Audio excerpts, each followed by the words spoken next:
Some AC you'll be loving when your house is an oven. dayandnight.net.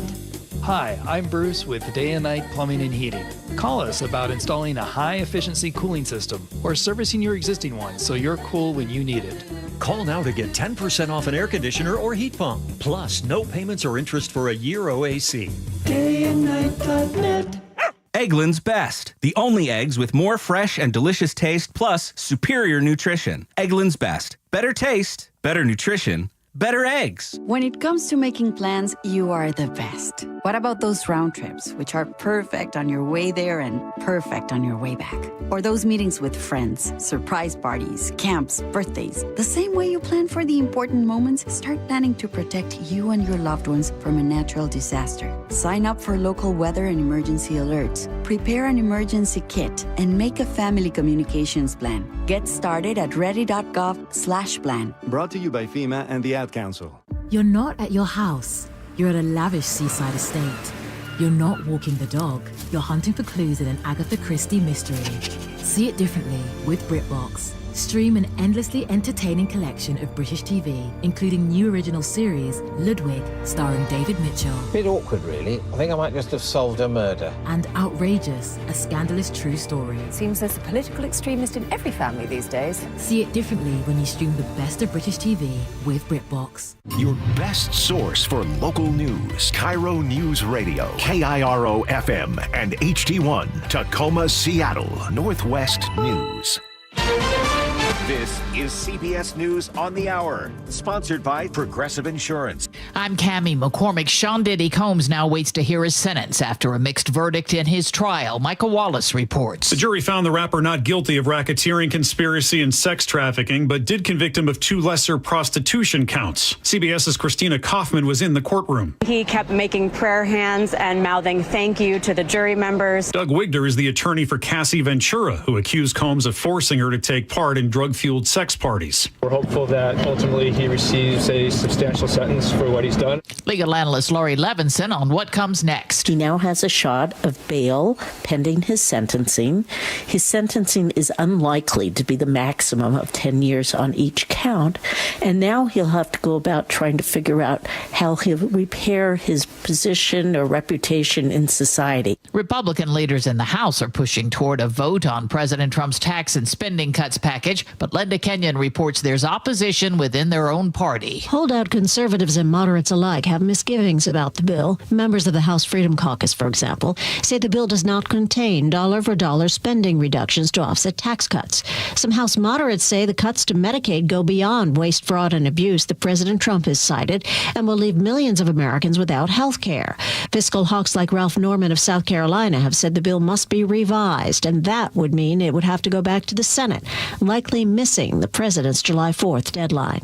Linda Kenyon, CBS News, the White House. Brian Coberger pleaded guilty today to the stabbing deaths of 4 University of Idaho students in 2022, taking the death penalty off the table. Jim Krasula reports. The 30-year-old Kohlberger was questioned by Ada County, Idaho Judge Stephen Hippler. Are you pleading guilty because you are guilty? Yes. The judge went on. Have you had enough time to decide whether or not to plead guilty? Yes. Are you pleading guilty freely and voluntarily? Yes. Given your choices, do you believe it's in your best interest to plead guilty? Yes. Kohlberger has given up his right to any legal appeals. He's to be sentenced later this month and faces life in prison without the possibility of parole. Ukraine is looking to rent, build, or partner with someone to build weapons of war with Russia. The Trump administration put a pause on aid to Ukraine, citing stockpile issues. CBS's Charlie Daggett at the Pentagon. The weapons that are on pause are said to include, these are really important for Ukraine, Patriot interceptors, surface-to-air missiles, Hellfire missiles, and then all that artillery to feed the howitzers. Basically, the whole package Ukraine needs to defend itself.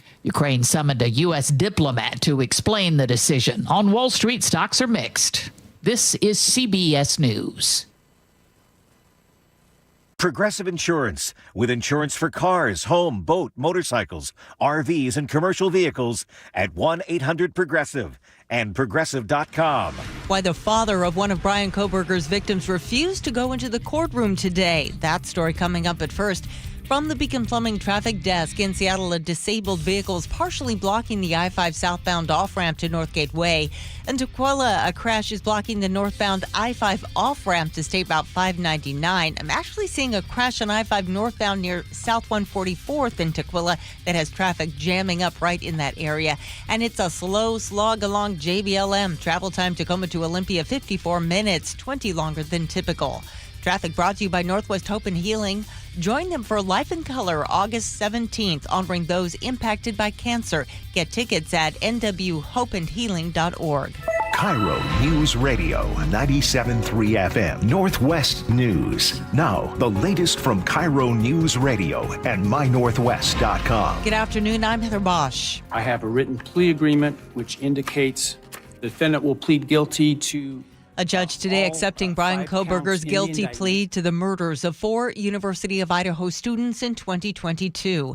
The father of one of the victims, Kaylee Gonsalves, refused to enter the courtroom. He briefly spoke with reporters, including KIRO 7 TV's Gary Horker. And told the media that he was disgusted by even the possibility that Brian Coberger was going to be able to, and I'm coming as close to quoting here as possible, to getting his own way and calling his own shots and not being able to answer for his crime. But the father of Madison Mogan says he's relieved there will be no prolonged trial or appeals. We can actually put this behind us. Coberger is set to be formally sentenced July 23rd to life in prison without parole. The driver accused of killing a Washington state trooper is scheduled to be sentenced this afternoon. 33-year-old Raul Benitez Santana was found guilty of vehicular assault while under the influence and vehicular homicide in the death of Trooper Christopher Gadd. During opening statements, the prosecution told the jury he was going more than 100 miles an hour when he slammed into Gadd's vehicle along I-5 near Marysville in March of 2024. Mr. Benitez Santana said, yeah, he had had a drink around 10 that night and had smoked some marijuana or weed. Frank Lindsay, KIRO News Radio. A Seattle parent who shoved 2 teenage referees during a youth hockey game has come up with a deal to get his charges dropped. The February assault drew gasps at a Seattle hockey rink.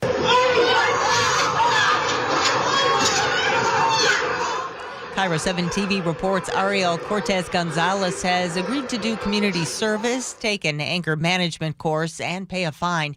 The deal was presented this week. It's not final yet. A possible breakthrough in the search for 21-year-old Jonathan Huang, an autistic man who disappeared from his Arlington home in March.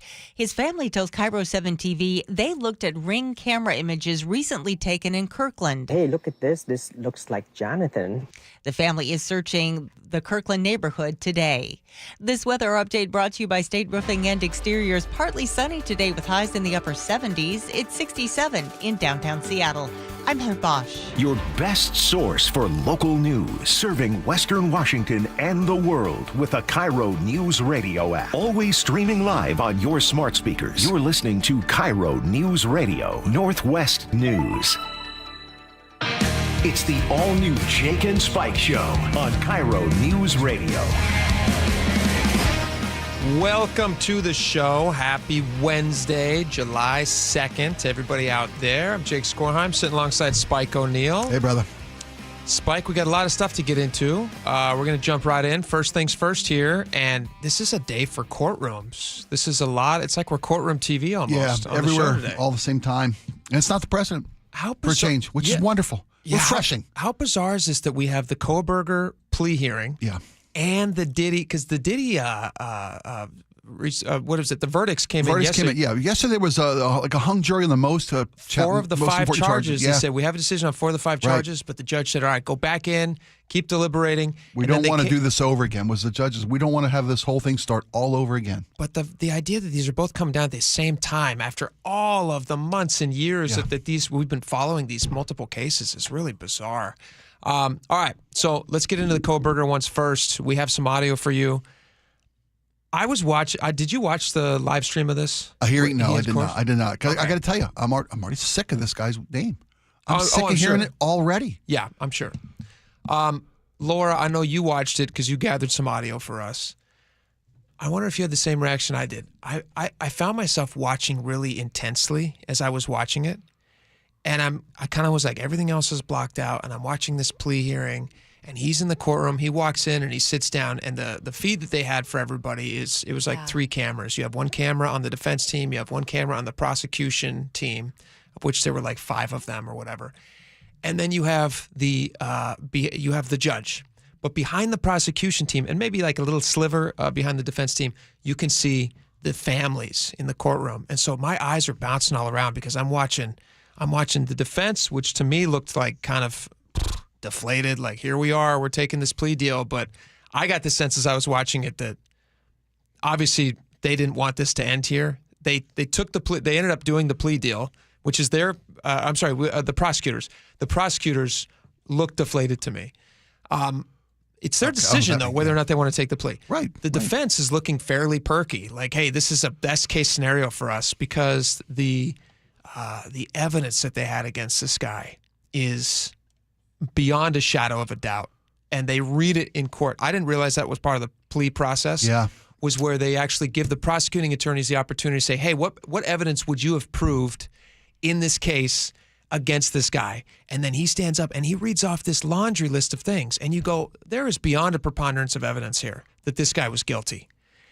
And then, of course, he ends up pleading guilty. He says, yes, I did these things. So anyway, let's walk through a little bit of the audio because it's kind of stunning to watch. And the whole time as I'm watching this, I'm also watching Coberger sitting there. This Brian Coberger guy who and I don't know why, I'm trying to focus in on his face.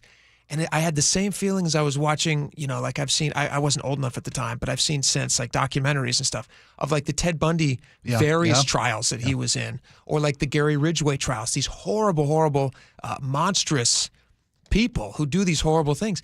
And you're looking at their faces, you're like, would I have been able to pick them out of a crowd? If I was walking around in daily life, would I have recognized something monstrous in them? Something that off. Wow, what a great thought.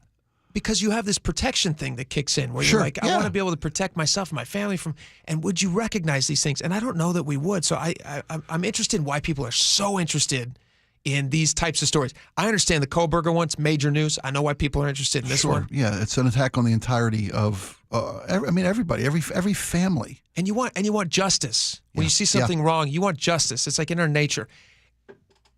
But there's this other thing where you're like, people are very fascinated by dark things. And I'm interested in why they're so fascinated by them. Why morbid curiosity is such a commonality in the human psyche? Yeah. Like why are these dark and depressing true crime podcasts and stories, why are those the most popular thing that people want to be spending their time listening to? Anyway, that's a larger question. Sure. Here's the judge addressing the death penalty. This is Judge, I think his name is Stephen Hippler, Judge Stephen Hippler, addressing the death penalty. The executive, the elected prosecutor, is the sole authority in deciding what charges to pursue, including whether, as well as what penalties to ask for, and what penalties to pursue, including the death penalty. This court cannot require the prosecutor to seek the death penalty, nor would it be appropriate for this court to attempt to do that. This court, in considering a plea agreement, if it were to reject this plea agreement, cannot force the state to seek the death penalty. The prosecutor then read the names of the victims. He got emotional while he was talking about this, by the way, which was, I don't know how you couldn't. And to think about, if you're part of the prosecution team, your job is to know every square inch of this case. And from a 30,000-foot view, just to familiarize myself with this, I have actively tried to when the initial details of this came out, I kind of actively avoided it because it was so grisly and just stuff that makes nightmares. I was reading more into it in the last few days as this plea thing was coming up, just to be aware of what we're talking about. The things that this guy admitted to doing make it even harder for me to understand why they offered him a plea deal.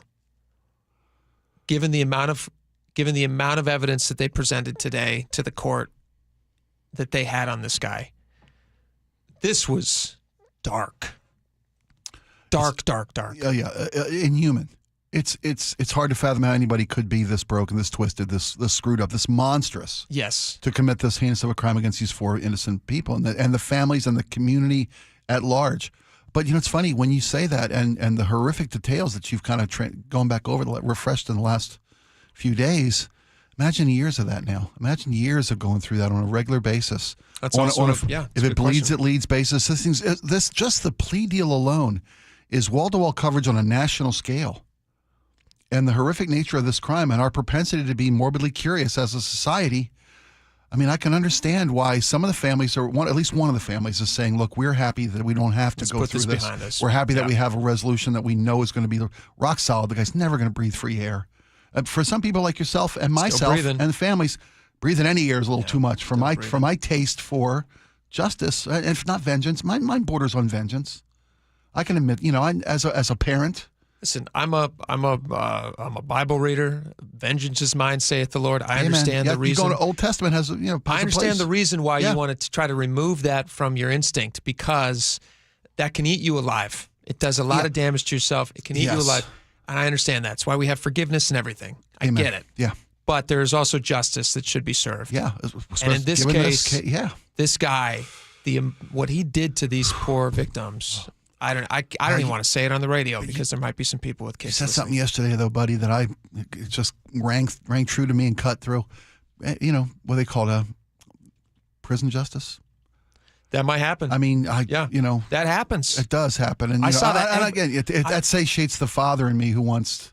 And I saw that everywhere today. I saw a lot of people responding, going like, "All right, well, I guess they're turning him over to." Let's put it in the hands of the people, the community he's made himself a part of. That's certainly a very likely possibility. Prosecutor got emotional reading the victims' names. We're going to hear from Coberger in just a second.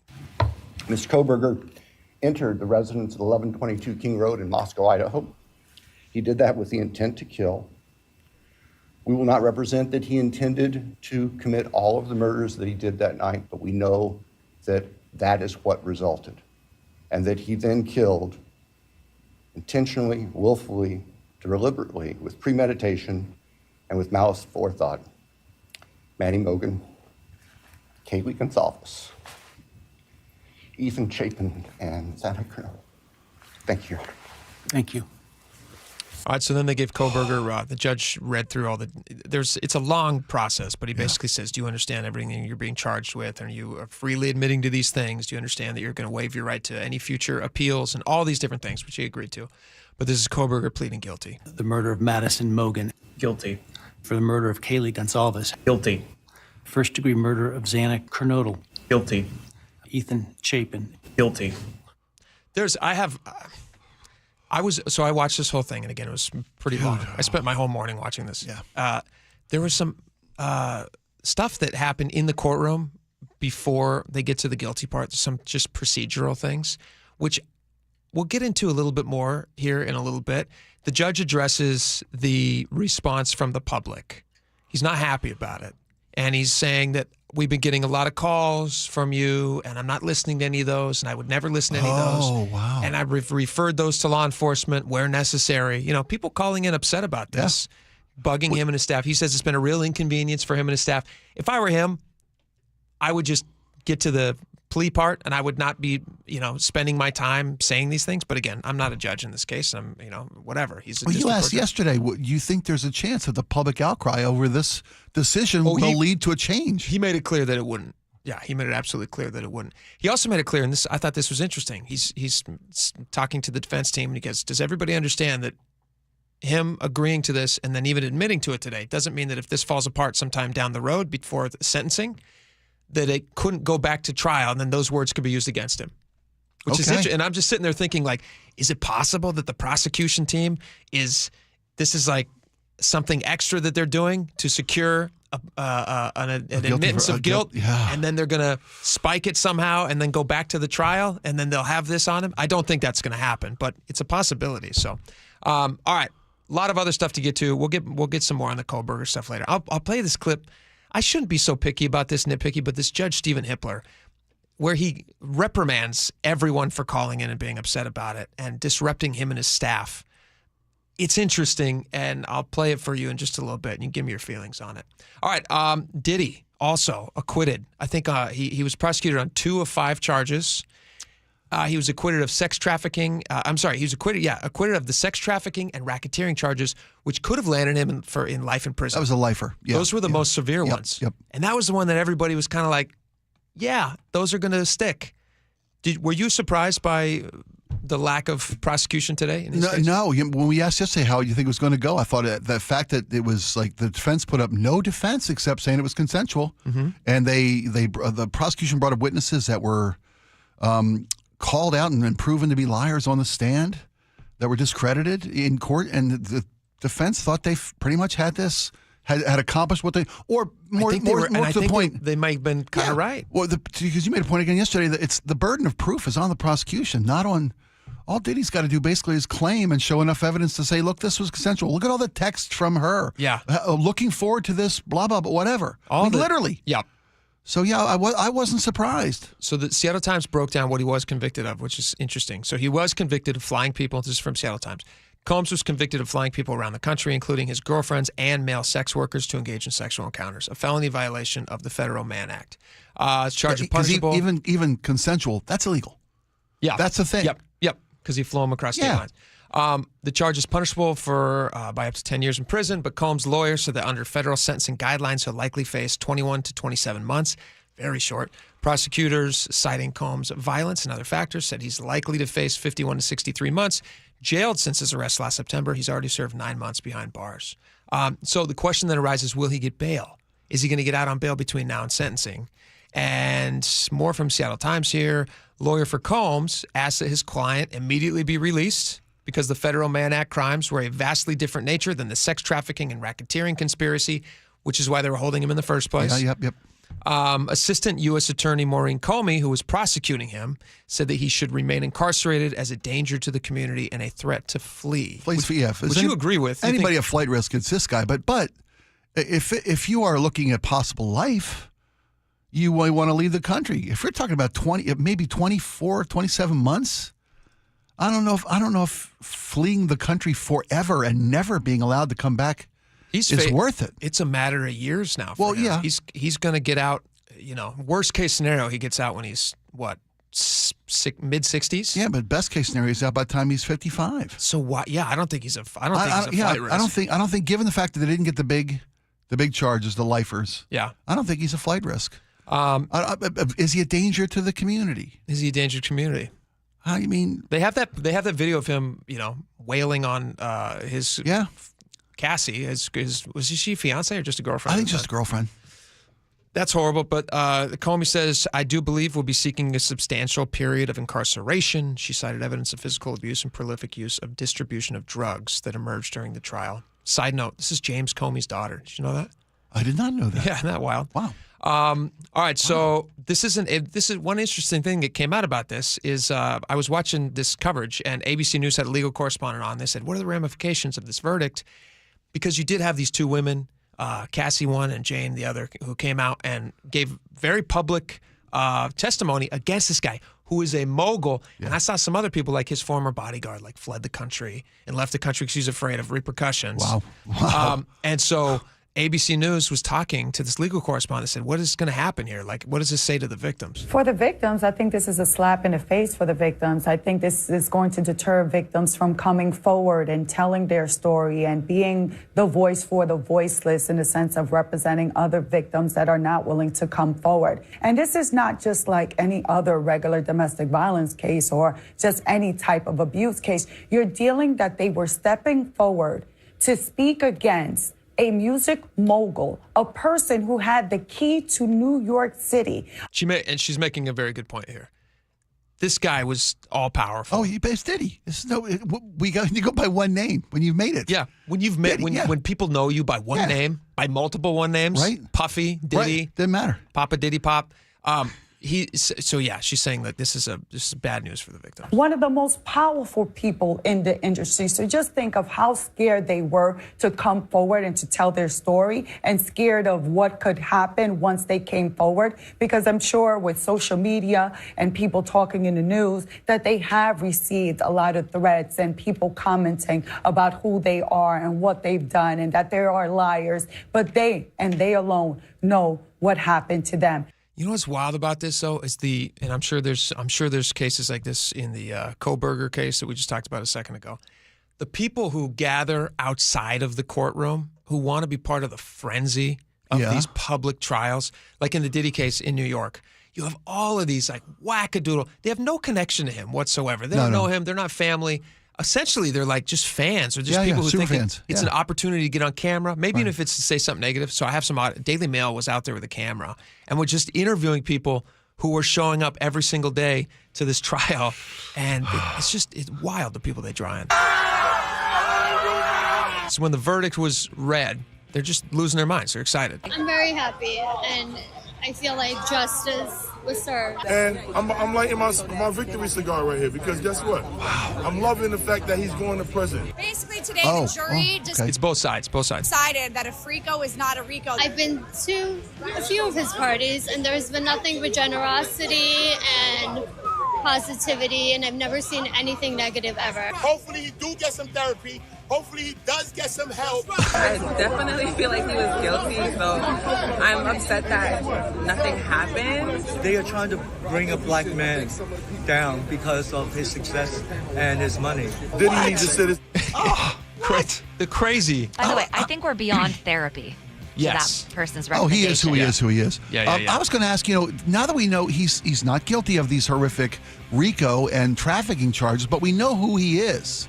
They made no qualms about who he is and what he does, being that it was in consensual nature. That's why he's looking at much less time. Sure. I mean, I was going to say, what does his life look like? Does this change the future? Does this change the public's? Apparently not. Well, to a portion, it ingratiates him. If He's you're that even famous, bigger. like if you're that famous, you're going to draw crazy people who are just going to, like, nothing you can say. It's like the people who are still fans of OJ after his trial, who still want to go golfing with the guy. You're just like, whoa, wait a minute, what? Craziness. All right, we got a lot more. Stick around. We're going to be right back.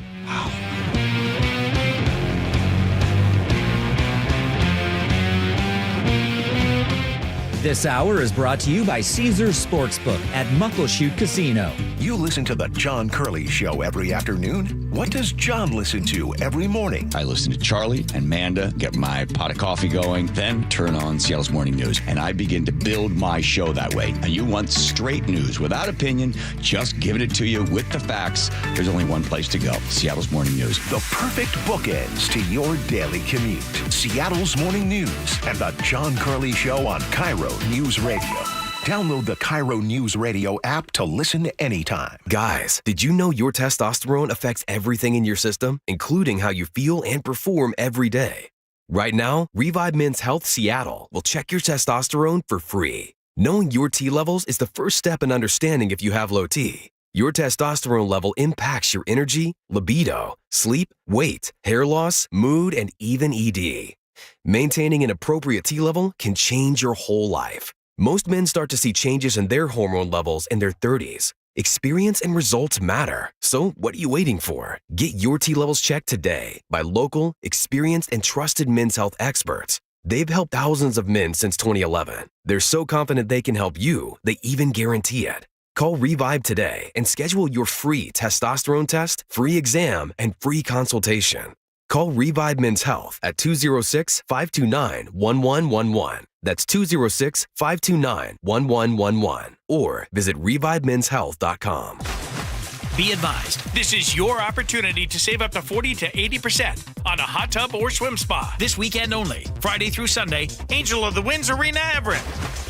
Be advised, this is your opportunity to save up to 40 to 80% on a hot tub or swim spa this weekend only. Friday through Sunday, Angel of the Winds Arena Everett. 18-month interest-free financing. Our factories have demanded we sell 1,000 hot tubs and swim spas this weekend. Angel of the Winds Arena Everett.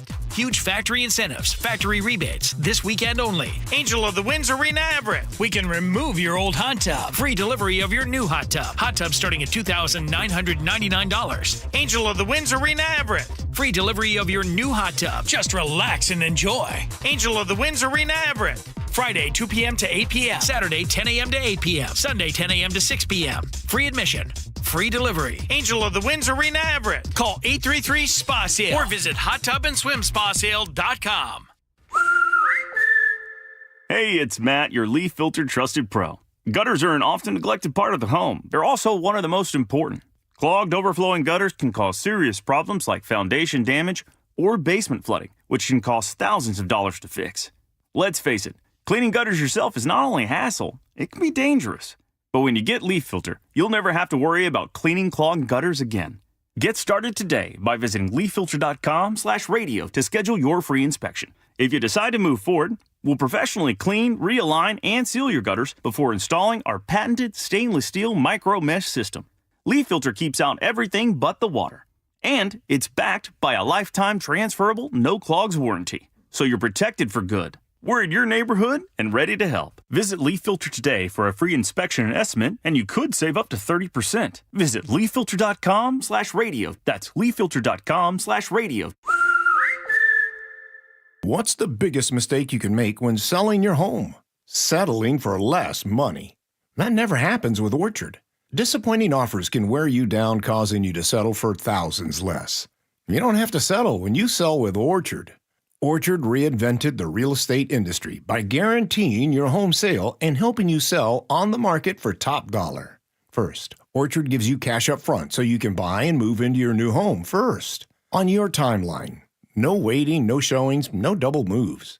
Then once you're all settled in, your Orchard agent helps sell your home on market for top dollar. Here's what one Orchard customer said. I never could have sold without Orchard. I made way more than I expected, and it couldn't have been easier.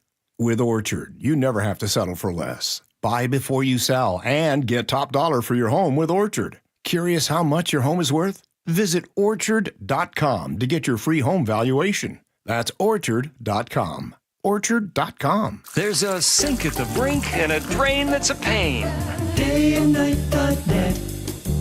Your old water heater, she's starting to peter. DayandNight.net. Plumbing emergency? Don't feel trapped. Do the smart thing and get a second opinion. Hi, I'm Bruce with Day and Night Plumbing and Heating. I guarantee you, whether Day and Night is your first choice or smart second opinion, we'll work harder than anyone to earn your trust. DayandNight.net. Wait, if I work today, why should I have to wait 2 weeks to get my money? With EarnIn, you can access your pay as you work instead of waiting days and weeks for a paycheck. Get up to $150 a day with a max of $750 between paydays. No interest, no credit checks, and no mandatory fees. Because, hey, it's your money. Download the EarnIn app now to get it and join millions of people making any day payday. That's EarnIn. EarnIn is not a bank. Access limits are based on your earnings and risk factors. Available in select states. Expedited transfers available for a fee. Terms and restrictions apply. Visit EarnIn.com for full details. Cars for Kids, your trusted charity for car donations, also accepts donations of boats, RVs, motorcycles, and real estate. Call today, 877-CARS4KIDS. KIRO Newsradio 97.3 FM, Northwest News. Now, the latest from KIRO Newsradio and mynorthwest.com. Good afternoon, I'm Heather Bosch. Are you pleading guilty because you are guilty? Yes. Are you pleading guilty freely and voluntarily? Yes. Brian Coberger today pleading guilty to murdering 4 University of Idaho students. After more than 2.5 years, the Latah County prosecuting attorney was able to lay out evidence that Brian Coberger was guilty. Bill Thompson was emotional as he read their names. Manny Mogan, Kaylee Gonzalez, Ethan Chapin, and Santa Cruz. In the Boise courtroom, Judge Stephen Hippler asked multiple questions to ensure Coberger was willingly pleading guilty and fully understanding the circumstances. He'll be sentenced July 23rd. Scott Carty, KIRO News Radio. Music mogul Sean Diddy Combs is hoping to go home on bond now that a jury in New York has found him not guilty of the most serious charges of sex trafficking and racketeering at his trial. He was convicted on 2 lesser charges. CBS's Katrina Kaufman was inside the courtroom. So the defense argued strongly that now that these more significant charges are not on the table, they've been dismissed, that Sean Combs should be allowed to leave this detention center. They say that he's not a flight risk here, that he can go home to Florida. He should also be allowed to go to Los Angeles and to New York. His bond hearing is set to begin in about an hour. Microsoft is cutting jobs again. This time, up to 9,000 employees are being laid off. The Seattle Times says that's about 4% of the company's global staff. The State Employment Security Department notes that by August 1st, nearly 3,000 employees in Redmond will be let go. President Trump has summoned several House Republicans to the White House today. He's trying to convince them to support his so-called big, beautiful bill. Holdout conservatives and moderates alike have misgivings about the bill. Members of the House Freedom Caucus, for example, say the bill does not contain dollar-for-dollar spending reductions to offset tax cuts. Some House moderates say the cuts to Medicaid go beyond waste, fraud, and abuse that President Trump has cited and will leave millions of Americans without health care. Fiscal hawks like Ralph Norman of South Carolina have said the bill must be revised, and that would mean it would have to go back to the Senate, likely missing the president's July 4th deadline. Linda Kenyon, CBS News, the White House. On Wall Street, the Dow is down 13 points, NASDAQ up 168. From the Beacon Plumbing Traffic Desk, in Tacoma, disabled vehicles blocking a lane on I-5 northbound near 70th Avenue East. In Kirkland, a crash is blocking the I-405 southbound on-ramp from Northeast 116th Street. And in North Bend, a disabled vehicle is blocking the I-90 eastbound off-ramp to State Route 18. It is slow going along JBLM southbound on I-5. Travel time Tacoma to Olympia, 54 minutes, about 20 longer than typical. Traffic brought to you by Global Credit Union, where members enjoy no-fee accounts and early payday with direct deposit. Learn more at globalcu.org. This weather update brought to you by State Roofing and Exteriors. Partly sunny skies today. We'll see highs in the mid to upper 70s. It's 67 in downtown Seattle. I'm Heather Bosch. Your best source for local news. You're listening to KIRO Newsradio, Northwest News. All right, welcome back to the show. If you guys are not already enjoying our show on YouTube Live, you're missing out. We're going to share some exclusive show pictures here. An investigation that we did just before we got on the air. Very quick investigation, but some good pictures will show. You can go to youtube.com, search KIRO 97.3 FM, and then the Jake and Spike Live show will pop up there for you, and you can click on that and join us live. Tons of fun. MyNorthwest.com, I believe there's also a link. You can find us there. All right. I don't know why the city does this. This doesn't make any sense to me. This would be a nightmare scenario if you are a family, especially if you have kids. Mm-hmm. There is a house that I've driven by probably 1,000 times in my life, just behind our station here, up on... In Jacob's van in the parking lot? Not Jacob's van, no. Oh, okay. No, I avoid that as much as possible. You talk about a neighborhood blight. Very creepy looking van. Good guy, creepy van. But there's a street called Lakeview Boulevard East, and it ends up like winding its way around. It gives you like a really nice view of the houses there are all really nice. Yeah, I imagine they're very expensive and kind of fancy.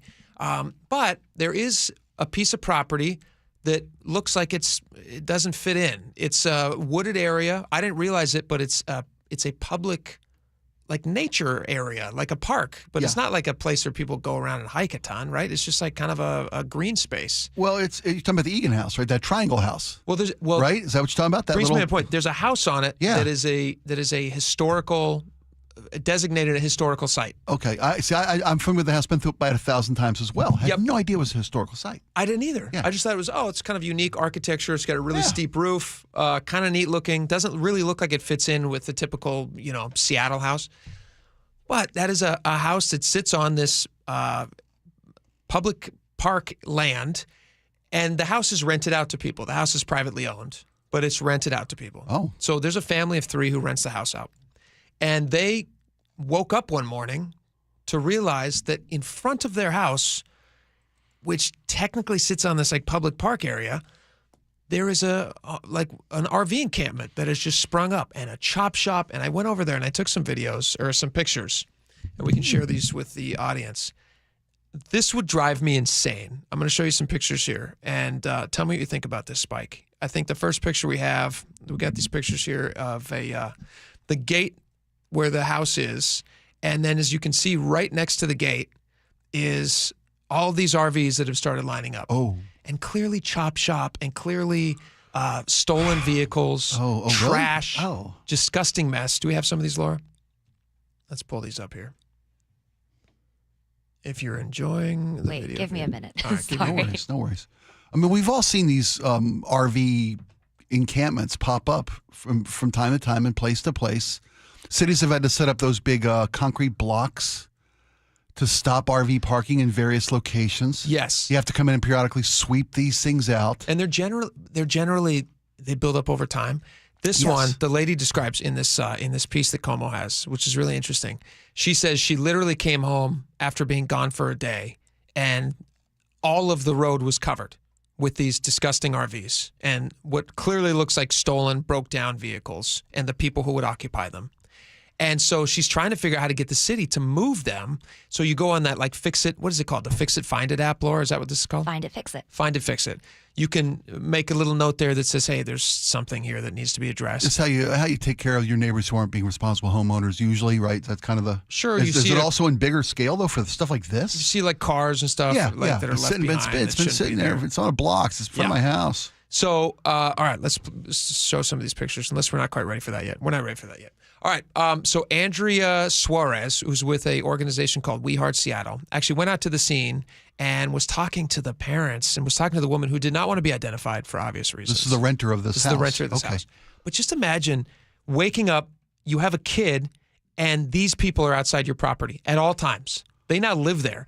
And it's against the law in Seattle to tow a vehicle that somebody that is deemed a residence. Right. So these RVs become permanent fixtures because the city will not tow them. It opens them up to liabilities because they have deemed them a permanent place of residence, even though it's on wheels. Isn't there I think there's it may have changed. Because this is like 3-4 years ago that the state said that this is somebody's house. Yeah. And if you tow their home. This is ridiculous. But I think there's like a 180-day limit. And you have to move it again. You have to move it somewhere else to be residents. Check and see how many times that's actually applied. Well, Andrea Suarez with We Heart Seattle was out at the scene. Here she is. How do we prevent the whack-a-mole of this? So here's not one notice, but two. So this guy is being bumped around every 72 hours, every couple weeks, every couple months. It depends on who's reporting it. Yeah. Imagine if every church opened up their lot to be able to safely park. I call it Yigby. Yes, in God's backyard. So she's advocating for, local churches to open up. But even that, to me, honestly, even that presents an issue because you're opening up your lot. What do you think about that, by the way? Churches opening up their lots. I think it keeps in the teachings of their church to be, to be generous to those in need, to treat your neighbor as you would treat, I'm not sure of the scriptures, but we have one in our neighborhood, pretty close to our neighborhood, that their sign has never changed on their market. We are the church that feeds the hungry. Okay. And they've had numerous... Feeding, I have no problem with. But offering permanent residence doesn't make sense to me. They've got a big parking lot that's a wooded area. This is right up at the city. I mean, it's literally, if I'm thinking, this is right above the city of Seattle limit at 145th. Mm-hmm. And they've had 3, 4, 5 different periods of long-term encampment there. And it's they provide services like they'll put porta potties out or whatnot and things. Showering space. Yeah, right. Yeah, but but they can only stay for so long and they clear them out and then 6 months later they're back with another one. I think it's better than the streets. It's a stopgap Band-Aid solution. It doesn't address the problem. The problem that I have with it too is it creates an additional problem. Oh, that's why they keep moving it out. Yes. The additional problem is that you're inviting an element into communities and neighborhoods. I mean, a lot of people choose to move next to churches and also schools because they know that there are laws and regulations against who's allowed to live near a church and a school. Exactly. Sexual predators, things like that. Yep. Those people are not allowed to live anywhere near there. So it actually provides this kind of circumference of safety for people. Nice little so they buffer. go, hey, you know what? That's a nice thing. But then a church opens up and to be, it's magnanimous and nice and to be in keeping with whatever, they decide we're going to invite these people to live on a property. Yeah. You're then inviting that element into your community, and you're not giving the neighbors a choice who may not want people with very sordid backgrounds. I mean, the kind of life that you lead where you end up having to go and live in a church parking lot probably doesn't lend itself super well to being around small children. Am I totally crazy about that? I think you're right about that. Again, given the fact that the people I'm not saying that they're going to do anything to the kids. I hear you. But they may be a danger to themselves. If they're a danger to themselves, they might be a danger to other people. And they draw more of the like kind of humanity to that encampment. Absolutely. So I have a problem with that. So this Yigby idea, I do not like a Yigby idea. These are some of the pictures I took earlier, Spike. These all popped up overnight. So this is just like an old-looking, horrible RV. Sure. Barely moving from spot to spot. Oh, they're not moving. None of these are moving. Really? That one's relatively new. I don't know where they got That's that. just a trailer, though, right? That's a trailer. No, yeah, that doesn't have an engine in it. Many of these look stolen to me. Some of the vehicles, and as you can see right there, see on the right side there, there's a there's a gate. You're within 15 feet of the gate of this house that these people are renting. I would move in a second. If the city's not going to address this, and apparently they said that they've reached out many times, and the city said, we're going to send somebody out to take a look at it. Nothing has happened. There's no parking signs everywhere, too. The city has no parking signs. It's illegal to park here, and yet you have a whole community, keep cycling through these, Laura, a whole community of people who are living on this row, and I don't understand why they're not just clearing this out. Henceforth, very quickly. Well, you have a kid who lives right there. I hear you. I think it would behoove the property owner, or is it just that one house that's on that stretch of road just right the one there? house, yeah. That all falls onto a vacant first off, it's a historic site that can be rented as a home, private residence. Well, I'd never heard of that before. It's a park. It's on a St. Mark's Greenbelt, which is an asset to the community. Yeah. They need to put some of those big concrete blocks up to keep those things from, once they get them out, keep them from coming back. Yeah, and tow because they these will things. keep coming back. And then if somebody's inside doing something illegal, arrest these people. Yeah. Or offer them help. And if they don't want it, arrest them. Well, that's, first and foremost, put enough services that these folks aren't Sure. regulated to live in below the law. Yeah. Interesting stuff. All right, we got a lot more coming up. Stick around. We will be right back. Pacific Northwest community searching for answers. Tragedy in northern Idaho. Unbelievable. You just don't expect somebody to do that to a firefighter. KIRO News Radio's Luke Ducey is there. Those firefighters, they arrived here to put out a fire started by the suspect. They had no idea where those bullets were coming from. Stay with KIRO News Radio for the latest from the local voices you trust. Attacks on first responders is sick. KIRO News Radio on 97.3 FM and the KIRO News Radio app. When might you be buzzed? When you suddenly love everything. You guys, I love this song. I love these nachos. I love our kickball league. Oh, I love this guy. What's your name? You know what I'd love? A ride when it's time to head out. If you see a buzzed warning sign, call for a ride when it's time to go home. Buzz driving is drunk driving. A message from NHTSA and the Ad Council. I love your car. Is this real leather? You're not at your house. You're at a lavish seaside estate. You're not walking the dog. You're hunting for clues in an Agatha Christie mystery. See it differently with Britbox. Stream an endlessly entertaining collection of British TV, including new original series, Ludwig, starring David Mitchell. Bit awkward, really. I think I might just have solved a murder. And Outrageous, a scandalous true story. Seems there's a political extremist in every family these days. See it differently when you stream the best of British TV with Britbox. Staples presents That Was Easy. So, I was taking my side hustle full-time. Bold move, my friend. And I needed to find everything in one stop. Like finding Bigfoot riding a unicorn. Yes, so I hit the Staples Easy button. Staples had everything for a new office and print services for signs and brochures. Plus, Cindy, the Staples associate, helped me find the best tech for me. Wait, no drama? No, Staples made it easy. For the products, services, and experts your business needs. Staples. That was easy. In-store, online, and on the app. Ready to order? Yes. We're earning unlimited 3% cash back on dining and entertainment with a Capital One Saver card, so let's just get one of everything. Everything? Fire everything. The Capital One Saver card is at table 27, and they're earning unlimited 3% cash back. Yes, Chef! This is so nice. Had a feeling you'd want 3% cash back on dessert. Ooh, tiramisu. Earn unlimited 3% cash back on dining and entertainment with the Capital One Saver card. Capital One, what's in your wallet? Terms apply. See CapitalOne.com for details. Hey, Spike O'Neill here with Dr. Matthew Sharp, owner of Sharp Vision Modern LASIK and Lens. Dr. Sharp, I keep getting questions from our listeners. When's the right time to have this procedure? My eyes are changing. Should I wait until they're done changing? Well, I always tell patients, do it now. Don't wait, whatever age you are. And that's part of the mission of Sharp Vision, is that whatever age you are, whatever prescription you have, we try to find a procedure that works for you. When you're young, LASIK and PRK are great procedures. As we get older, the refractive lens exchange becomes more appealing because that can fix whatever glasses prescription, whether you're farsighted, nearsighted, or have astigmatism, and it fixes it permanently so you don't develop cataracts, and it allows you to see near without glasses. Do what I did. Schedule a consultation to learn everything you need to know from the best Sharp Vision Modern LASIK and Lens. 425-451-2020 or go online to sharp-vision.com. That's sharp with an E-vision.com. Be advised, this is your opportunity to save up to 40 to 80% on a hot tub or swim spa. This weekend only, Friday through Sunday, Angel of the Winds Arena Everett. Be advised, this is your opportunity to save up to 40 to 80% on a hot tub or swim spa. This weekend only, Friday through Sunday, Angel of the Winds Arena Everett.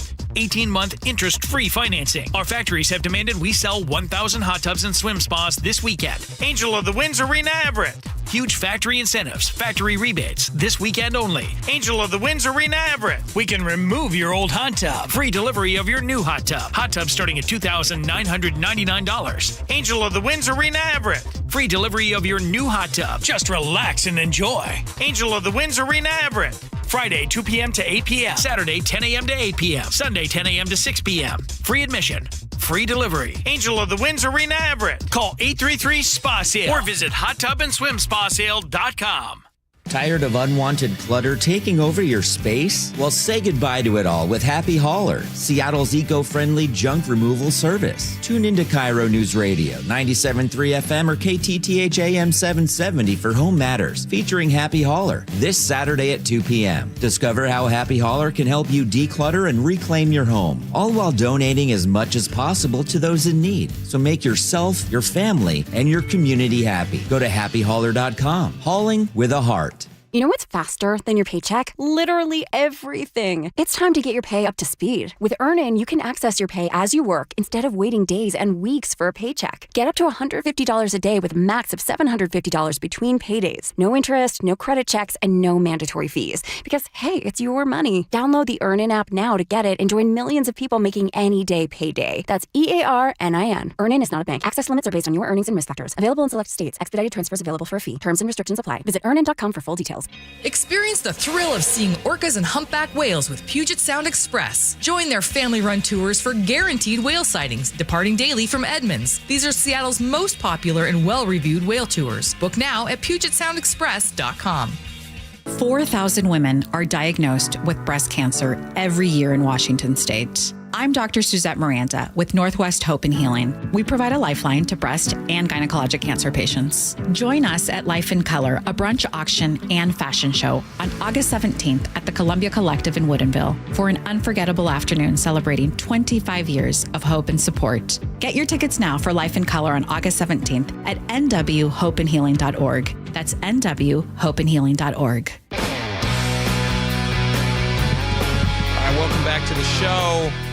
Very interesting article. If you're a college sports fan or if you're just interested in this weird thing that happened a few years ago in the NCAA. Forever, the NCAA was so strict that players could not receive any type of money. They had to remain amateurs. If you got paid for anything, if you went to a lunch that was paid for. Yeah, if you received benefits as an athlete that weren't available to every other student on campus, it was a violation of NCAA rules. And you could get kicked out. You could lose your scholarship if you were getting one. You could be ineligible to play on these teams. Yeah, teams got probationary death penalties, they called them. Yeah.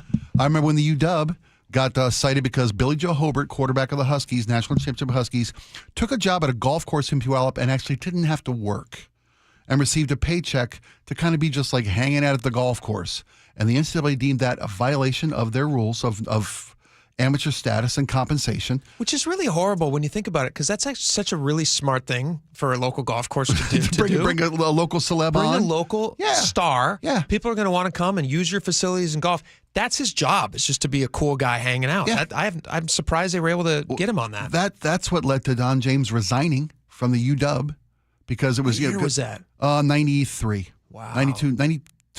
92. Crazy. Coach James, yeah. Yeah. But that's how we've changed. That's how strict it was. That's how strict it was. Yeah. Then remember Reggie Bush lost his Heisman Trophy because it was deemed that his mom got a house that she really didn't have the financial qualifications to get the loan. Then the loan kind of just went away. How did she get approved for this? Yeah, right. Absolutely. So Reggie Bush, this was the USC alumni that took care of Reggie Bush's mom.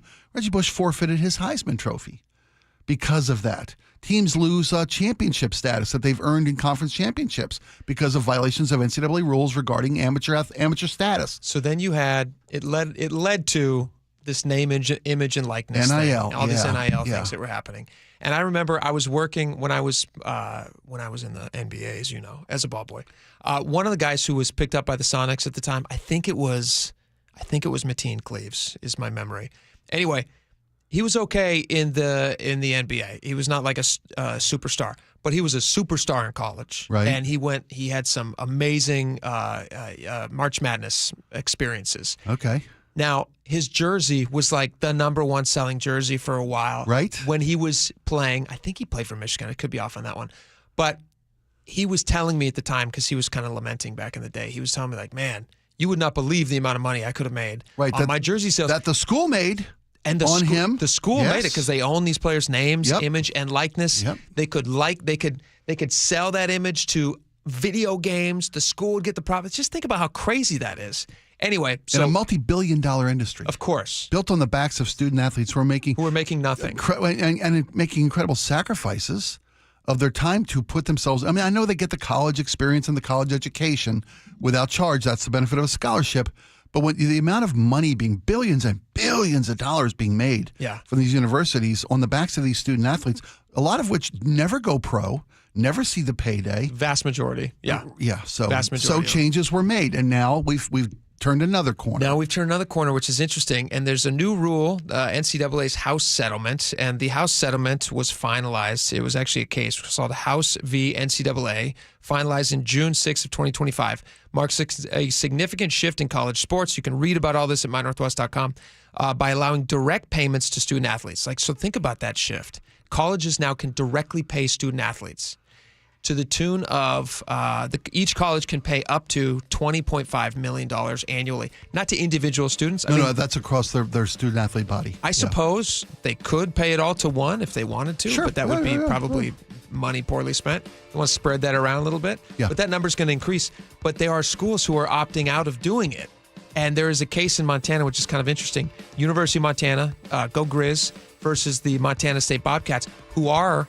they're going to distribute this fund to their student athletes. Montana State is going to be paying student athletes. And University of Montana says, no, we're not going to do that. And they're holding back to see how this thing develops because they're worried about lawsuits. Sure. Because of Title IX, if they just give all the money to male athletes, does that mean female athletes, college athletes, who under Title IX protection are supposed to get equal distribution of resources? That's one of the reasons. The tricky part. Yeah. There's a lot of we're in uncharted waters. It's wild with regards to student athletes at the college level being compensated. But if you're a good student athlete right now and you play basketball or football, you can make a lot of money. And schools can poach you. This is where the rich get richer and the more powerful get more powerful. Sure. Because they can afford to pay athletes to come on board. Yeah. That's on top of NIL money. All right. We got a lot more coming up. Stick around. We will be right back.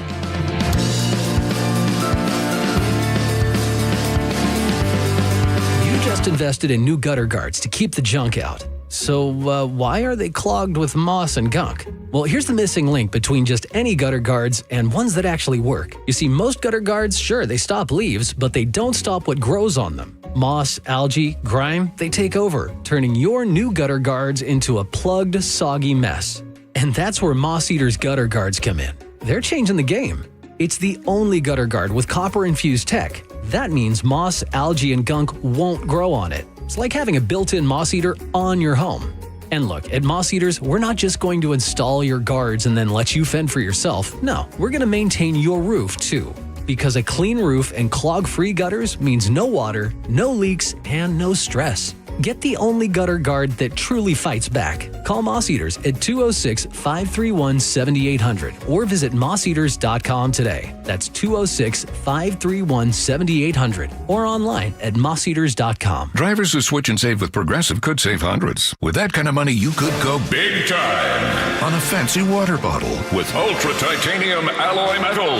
You're not sure why you need all that. I mean, it just holds water, but you're getting it anyway. Because if you're hiking near an active volcano, volcano and you accidentally drop the bottle into molten lava, your water will still be icy cold. Switch to Progressive and you could save big time. For water bottles. Progressive Casualty Insurance Company and affiliates, not available in all states. Potential savings will vary. If you love to travel, Capital One has a rewards credit card that's perfect for you. With the Capital One Venture X card, you earn unlimited double miles on everything you buy. Plus, you get premium benefits at a collection of luxury hotels when you book on Capital One Travel. And with Venture X, you get access to over 1,000 airport lounges worldwide. Open up a world of travel possibilities with the Capital One Venture X card. What's in your wallet? Terms apply. Lounge access is subject to change. See CapitalOne.com for details. Good afternoon. I'm Aaron Granillo. Your best source for local news. Newly released police video shows the arrest of a 17-year-old. KIRO Newsradio. Staples presents That Was Easy. So I was taking my side hustle full-time. Bold move, my friend. And I needed to find everything in one stop. Like finding Bigfoot riding a unicorn. Yes, so I hit the Staples Easy button. Staples had everything for a new office and print services for signs and brochures. Plus, Cindy, the Staples associate, helped me find the best tech for me. Wait, no drama? No, Staples made it easy. For the products, services, and experts your business needs. Staples. That was easy. In-store, online, and on the app. Lowe's knows how to set off your July 4th with savings. Right now, buy one, get one free on select one-coat coverage interior paint via Visa gift card rebate. Plus, get two select 2 or 2.5 quart red, white, and blue annuals for just $10. Hurry, these July 4th deals won't last long. Lowe's, we help, you save. Valid through 7/9. Selection varies by location. While supplies last, excludes Alaska and Hawaii. More terms and restrictions apply. See Lowe's.com/rebates for more details. Hey, it's Matt, your leaf filter trusted pro. Gutters are an often neglected part of the home. They're also one of the most important. Clogged, overflowing gutters can cause serious problems like foundation damage or basement flooding, which can cost thousands of dollars to fix. Let's face it, cleaning gutters yourself is not only a hassle, it can be dangerous. But when you get Leaf Filter, you'll never have to worry about cleaning clogged gutters again. Get started today by visiting leaffilter.com/radio to schedule your free inspection. If you decide to move forward, we'll professionally clean, realign, and seal your gutters before installing our patented stainless steel micro mesh system. Leaf Filter keeps out everything but the water. And it's backed by a lifetime transferable no clogs warranty. So you're protected for good. We're in your neighborhood and ready to help. Visit Leaf Filter today for a free inspection and estimate, and you could save up to 30%. Visit leaffilter.com/radio. That's leaffilter.com/radio.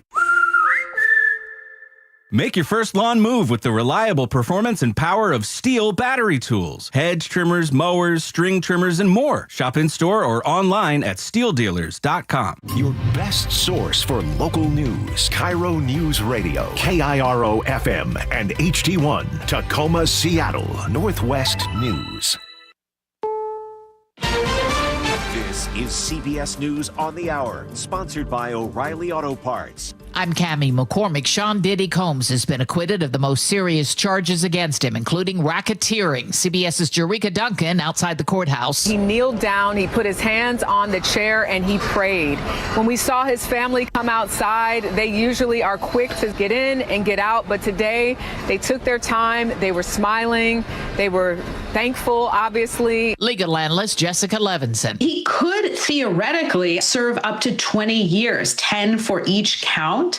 I don't think that's what we're going to see, in part because he's a first-time offender, in part because you rarely do get the maximum amount. And the judge could decide today whether to release him while he awaits sentencing. Republican leaders in the House are trying to move forward with a vote on President Trump's massive tax and spending bill, but they're running into opposition within their own party. House Speaker Mike Johnson. We can't make everyone 100% happy. It's impossible. This is a deliberative body. So the president and vice president are getting involved. Correspondent Nicole Killian. Not only conversations happening at the White House, but also here on Capitol Hill with the speaker meeting with members of the House Freedom Caucus. Of course, and many of their members have expressed some concerns about the bill. In fact, the chair of the Freedom Caucus, Andy Harris, when he entered the chamber a little while ago, he reiterated to us that he was a no on this bill. Brian Coberger pleaded guilty today to killing 4 University of Idaho students to avoid the death penalty. Carter Evans reports. Coberger showed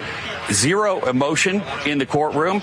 He looked at the prosecutor when the prosecutor was speaking. He looked at the judge when the judge was speaking. He wasn't nodding. He really didn't show any emotion at all. His parents were sitting in the front row, and I didn't see him make eye contact with them. The TSA says it's expecting over 18 million people to travel through airports for the holiday. Justin Upshaw is with the agency that runs LAX. So here at LAX, we're anticipating over 200,000 people each day. More than 35,000 tons of discarded plastic were shipped from the U.S. to Malaysia last year. Stacey Lynn reports that ends today. The country has effectively banned all U.S. shipments of plastic waste. The United States has increasingly relied on countries like Malaysia to deal with its plastic trash after China banned it in 2018. But now under new Malaysian guidelines, plastic and hazardous waste is prohibited from countries that have not ratified the Basel Convention. The U.S. hasn't signed the treaty. On Wall Street, stocks finished mixed today. The Dow Jones Industrials off 10 points. The S&P 500 was flat.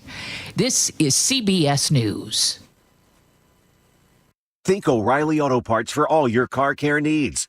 Get the parts and service you need fast from the professional parts people at O'Reilly Auto Parts. We have more on the guilty plea in the murder of those 4 University of Idaho students. But first, from the Beacon Plumbing Traffic Desk, no major blocking problems right now. A warning if you're heading over the water. It is a 1-hour wait time now to catch a ferry at both the Edmonds and Mukilteo ferry terminals.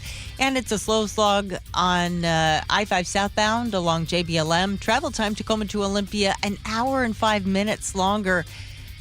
An hour and 5 minutes, that's half an hour longer than typical. Traffic brought to you by the Puyallup Tribe of Indians on Firecracker Alley. Stock up for the 4th at Firecracker Alley. Learn more at www.puyalluptribe-nsn.gov. KIRO News Radio 97.3 FM Northwest News. Now, the latest from KIRO News Radio and mynorthwest.com. Good afternoon, I'm Heather Bosch. How do you plead, guilty or not guilty? Guilty. Brian Coberger today pleading guilty to murder, as you heard on CBS. John Webb was a student there at the time of the killings in 2022. Now he's a KHQ Spokane reporter who spoke with KIRO 7 TV about the families of the 4 victims: Ethan Chapin, Kaylee Gonsalves, Xana Kernodle, and Madison Mogan. I know for the Chapin's family that they've found justice with this plea agreement. The Gonsalves probably not, but that might take time. That justice takes time. And I think that there might be some solace in knowing the fact that Coberger will never have an opportunity to appeal something like this. He'll be in prison for the rest of his life. Coberger is expected to be sentenced July 23rd to life in prison without parole. The driver accused of killing a Washington state trooper is scheduled to be sentenced this hour. Investigators say Raul Benitez Santana slammed into Trooper Christopher Gadd's patrol car in Marysville last year. Prosecutors say Benitez Santana was speeding and he had been drinking and using pot before the crash. The city of Tacoma has agreed to pay $6 million to the family of Manny Ellis to settle a lawsuit over his death in police custody in 2020. That's what his family's attorney is telling the Seattle Times. Surveillance video showed him struggling to breathe. Can't breathe, sir. Can't breathe. Pierce County paid $4 million in a separate settlement. A possible break in the search for an autistic man who disappeared from his home in Arlington. More from KIRO 7 TV's Deborah Horn. The pain of the last 3 months is evident in Tao Wang's voice. Yeah, it feels like an eternity. His 21-year-old autistic son, Jonathan, disappeared from their Arlington home. Then last week, his daughter, Irene, got photos. She said, hey, look at this. This looks like Jonathan. Then Irene got video of the man walking. That had me fairly certain it was him. The way he walked, carried himself, they say, clinched it. If this is Jonathan Wang, it will be a stunning development. His family is searching the Kirkland neighborhood today where those Ring camera images turned up. Get ready for packed roads and busy skies this weekend. AAA expects more than 72 million people to travel at least 50 miles from home, and most of them, more than 61 million, will be driving. This weather update brought to you by State Roofing and Exteriors. Partly sunny skies today with highs in the upper 70s. It is 70 right now in downtown Seattle. I'm Heather Bosch. your best source for local news, serving Western Washington and the world with the KIRO Newsradio App. Always streaming live on your smart speakers. You're listening to KIRO Newsradio, Northwest News. It's the all-new Jake and Spike Show on KIRO Newsradio. Welcome back to the show. Thank you guys so much for hanging out with us. Tons of stuff to get to. If you're not already participating on YouTube, get yourself over to YouTube, watch us live, which is a ton of fun. My wife sometimes checks in. She likes to go on YouTube, watch us live. She gets to see what I chose to wear for the day. Does she really? She comments and says if I've combed my hair correctly. Oh, I just like to know where I'm at. Just to monitor my She's my also location. like, what's Spike? What cup is Spike drinking out of today? That's always a question that people ask. It's a tender subject today. Was somebody else using your cup? I had a moment of genuine panic. If you don't mind, can we sidetrack on this? Take a half second. This is kind of about we have a story coming up about addiction. Yeah, we're going to talk about the addiction possible ways a city can deal with addiction. Insane ways, but go ahead. Well, I've got a little bit of an addiction to a very, very unpopular cup around here. I'm going to say it's an unpopular cup around here. Certainly with management. With management, but I've been asked not to use it on the feed, the live YouTube channel that we are enjoying sharing with our audience. Anybody who watches YouTube channel knows exactly the cup you're talking about. Sure. And you use it every day. I use it every day. Yeah. And there's a reason. First off, my kid lived in New York for 8 years and brought this cup home.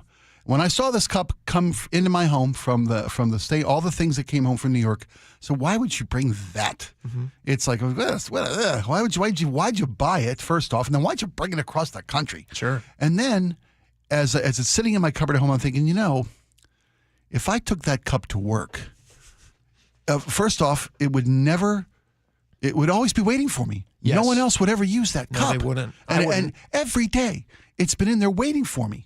So today I get to work, and part of our little pre-show, I don't say ritual, but habits, my habits. Everybody has a habit. Yeah. I go in because it's a big cup. It's an oversized cup, which makes the nasty saying on it even more pronounced. You can get 16 ounces of coffee. You can, and sometimes I need twice that. Sure. So I go in there to get my shots to break the gravitational hold the Earth has on my body, and release myself into the ether. And my cup is not in the cabinet. I'm thinking, oh man, the dishwasher didn't get run. Man, I know the crew here. They do great work. Yeah, they do a good job. I look in the dishwasher, cup's not in there. What? I'm like, uh-oh. I said, did I leave it in the studio yesterday? Has this been offending people since yesterday at 3:00? Has this been offending every other show? Every other show. As it does our audience? Right. And I go into the studio and I'm like, it's not in there. I didn't leave it in there. And I go back and I double check the dishwasher and I double check the cabinet. So I go over to our building manager. And I say, listen, can I ask you an awkward question?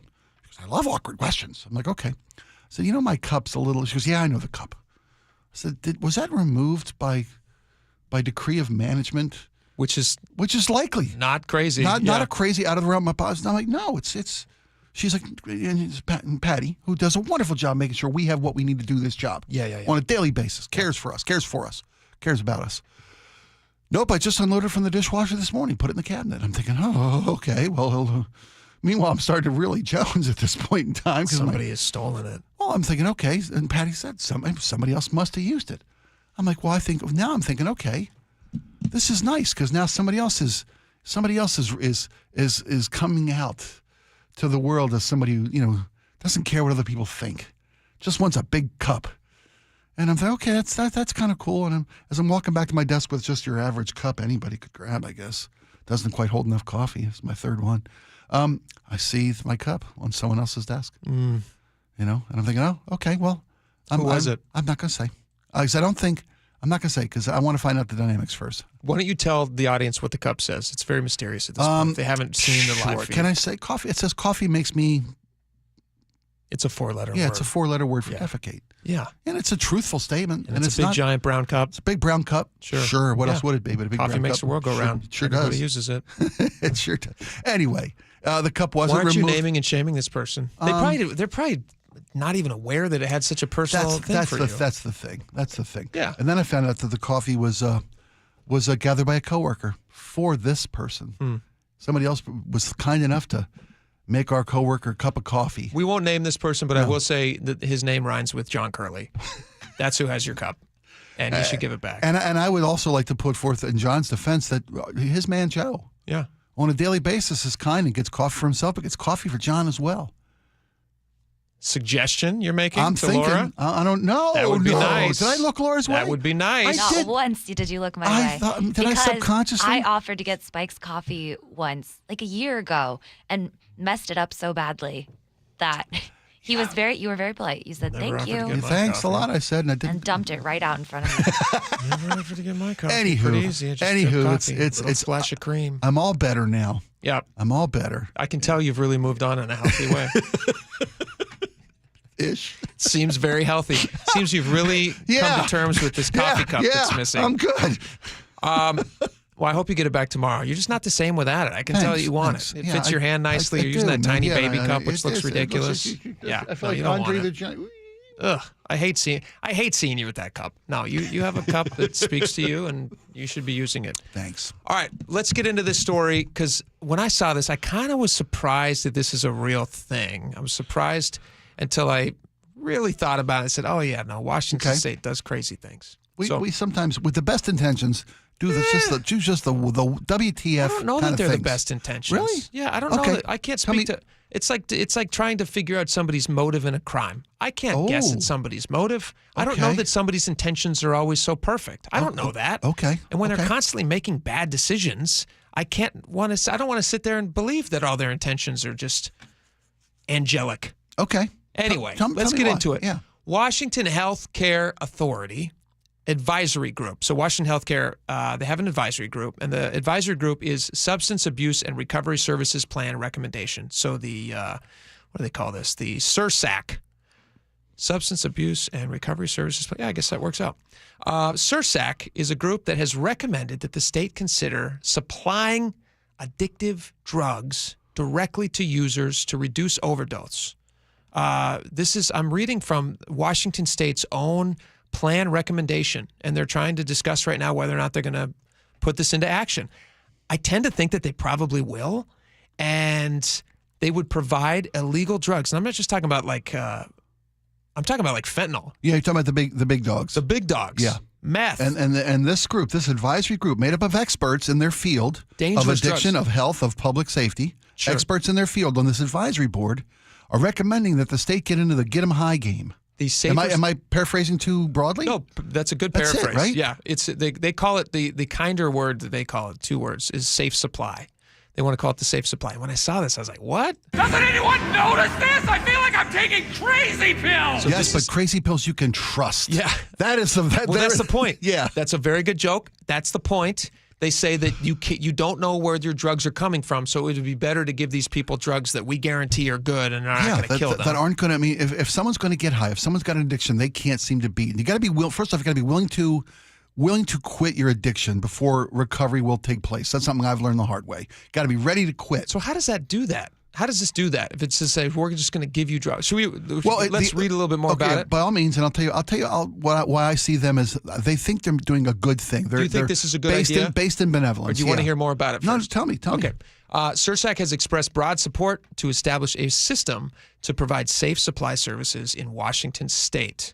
The aforementioned crazy pills that Spike was just talking about, with the understanding that there are several models to explore and many important implications and logistics to consider with those models. Blah, blah, blah. A special working group has been established. All right, so that's the start of it. That's what they're doing. Safe supply is defined as a legal and regulated supply of mind or body-altering substances that traditionally have been only accessible through illicit markets. Research has shown that safe supply has been shown to greatly reduce the chance of overdose for those who receive it. Safe supply reduces riskier use and promotes safe use over time. Safe supply in certain models reduces, I'm reading from them, I'm not saying that these things are all true. This is what they're claiming. Safe supply in certain models reduces theft, petty crime, and syringe litter. It also returns autonomy and time to people's day and increases pro-social engagement with their community. So I guess if they're all gathering together to get high as kites, that could have some benefits. Hold on. While that may be a benefit, I tend to agree with all those points. I think they all have validity. All those points have validity. Okay. These days, street drugs have been laced with fentanyl because it's so cheap, and we hear story after story of people overdosing on something they didn't know what it was. Yeah. And that's also true with those buying drugs on the street. But in this case, they're saying, hey, we'd rather be giving you that fentanyl. Well, we're going to give you something that we know isn't doctored, isn't polluted from a street dealer who's trying to make his supply go further for sale by adding fentanyl to it. So listen to this. Here's the four different scenarios that they're trying to figure out. They haven't decided which one of these works best for them, but here they call them frameworks. So 4 different frameworks. Any of these might be what they end up doing if the governor decides to move forward with their recommendation, which is to do one of these 4 things. 1, drugs are prescribed and administered in a supervised setting under the care of health professionals and or peer workers. So that's pretty self-explanatory. Like safe use sites. Sure. Or they can show up to, like if there's a hospital that signs up for this. Set up somewhere. Sure. And they say, hey, here's your drugs. There you Do go. them here. We'll tie you off and all that stuff. Drop your dirty needles here. Yes. Well, if it all works perfectly. Right. Framework 2, drugs are prescribed and dispensed by a healthcare provider at a dedicated facility, but PWUD have the option to administer it on their own terms outside of a supervised setting, such as their own home in take-home doses. So in this case, to-go bags. They would give you a to-go bag, and they would say, here's all your supplies. Here's a nice little clean needle. And here is, hey, we'll toss an extra one in for your friend you might want to get high with. As opposed to sharing them. Yeah, as opposed to sharing the needle. Okay. Which leads to other problems. I'm with you. Framework 3, Buyers Club. Network of people in the community pool money and buy from a source and then use that to purchase drugs in bulk, test them, package them, and provide them back to the community. Buyers come together and collective purchasing. Grassroots, no physical location, less institutional. They use the reference of Dallas Buyers Club, which is not a movie I've seen. Oh, you should see it. But I guess that's what they're talking about. Well, that was for HIV drugs, Yeah, right? the Dallas Buyers Club, Matthew McConaughey's character would go across the border and buy HIV drugs. Sure. And give those to people in his community because they weren't available. And that was kind of they were cheaper model. in Mexico. Yeah, that was kind of the model. So this is like the Costco plan, basically. This would be the buy in bulk. Absolutely. Like a Sam's Club. Absolutely. Not to be besmirching Costco or Sam's Club. No, Wonderful. no, neither of those are offering. And this is not available at those locations. Absolutely. For clarity's sake. Good to point out. Framework 4, dispensary. Drugs can be made available without prescription in dispensaries and shops, as in cannabis shops. This model can be run in a for-profit or a non-for-profit manner. They can also be restrictions who can access these locations, including based on age. So essentially, they'd just be making these drugs almost legal. And available in store. These are recommendations that they are excited about, Spike. These seem crazy to me. Well, let me ask something. They seem crazier as they go, right? To me, I mean, they all seem crazy. They to also me. okay. Yeah, I can see kind of the upside of what their intent is to get dangerous drugs out of the hands of addicts. But is to have interaction with the drug addict community. If only to come in and talk to a healthcare provider every day. If only there was some way. If only there were some cities around the world who have already tried and failed at this, so they could look at those places and say, hey, you know what? This didn't work. How are we going to do it different? Is it even worth trying to do it different? I can give you an example of that in just a second. But here's a question they asked. Here's an internal question they asked. They said, is there a reduction in crime? That's a big deal, right? The idea that these people are not going to be breaking into places getting these drugs. Yeah. They're not going to be strung out. I guess they would still be strung out, so they might be still committing crimes while high, but who knows? Is there a reduction in crime, in burglaries and law enforcement issues in those areas where a safe supply was created? That's the question. If people don't have to commit crimes to get the money to buy their drugs, that's the thought, right? That's what their intent is. They're trying to eliminate people burglaring, robbing. So here's a question to get the about money that. to buy their drugs. They're not clear on that. Are they just giving these drugs out for free? So are people able to just sign up and get them for free? I would think so. I don't know. I would think so. Otherwise, what's the difference? This is quite a red letter day for these addicts because Free, before they safe. had to find ways to get money. Well, that was often criminal. And now they're just taking away their savings or something. And now they're going to go down to a state-run site, and the state's just going to give them drugs for free. That's the assessment I'm making from it's this. Like Christmas Day proposal. in the underworld. Yeah. So here's what they discovered when they looked into this, or chose not to look into this. Okay. Listen to this: is there a reduction in crime or burglaries, law enforcement, blah blah blah? Answer: in terms of reductions in crime, I would say there hasn't been any spatial analysis where they look at the neighborhood level and these programs. However, in the data that I was referring to, they're talking to the person here who's wrote up this report. They directly asked the participants, did you commit more crime or less crime? So they're going by what the participants said here. And the participants are basically saying their behavior didn't change a ton. And still, this is a recommendation. I don't know why this would be a recommendation. Where they tried this already, Canada. So in London, Ontario, so in Vancouver, Victoria, London, Ontario, and Dartmouth in Canada, they have tried these safe sites. And they did this in March of 2025. The JAMA Health Forum looked into this, and they found that neither safer supply nor decriminalization reduced the opioid crisis. And instead, in these areas, hospitalizations for drug overdoses increased by 58%. Meanwhile, overdoses and fatalities in the BC area remain at record highs, so they didn't go down. So I don't know how Washington looks at that, and because those are our neighbors. They've done this. I mean, that's just a couple-hour drive. Yeah. Well, where was it? Ontario. This was in Vancouver, Victoria, London, Ontario, and Dartmouth. See, I was under the assumption that Vancouver had a safe program, had a successful safe injection site. According to a March 2025 JAMA Health Forum study, they found that hospitalizations in those areas increased by 58%. Okay. Well, let me rephrase what to look upon this new information. Sure. What they've done is they've put all the problems into one contained area. When I say Vancouver was deemed a success, they had put all this activity into one space and cleaned up the rest of the city, and basically sacrificed the drug addicts' well-being to keep the rest of the city from having to look at the problem or experience the problem with them. What do you think what's the motivation for somebody who's drug addicted to not be drug addicted if Washington adopts this?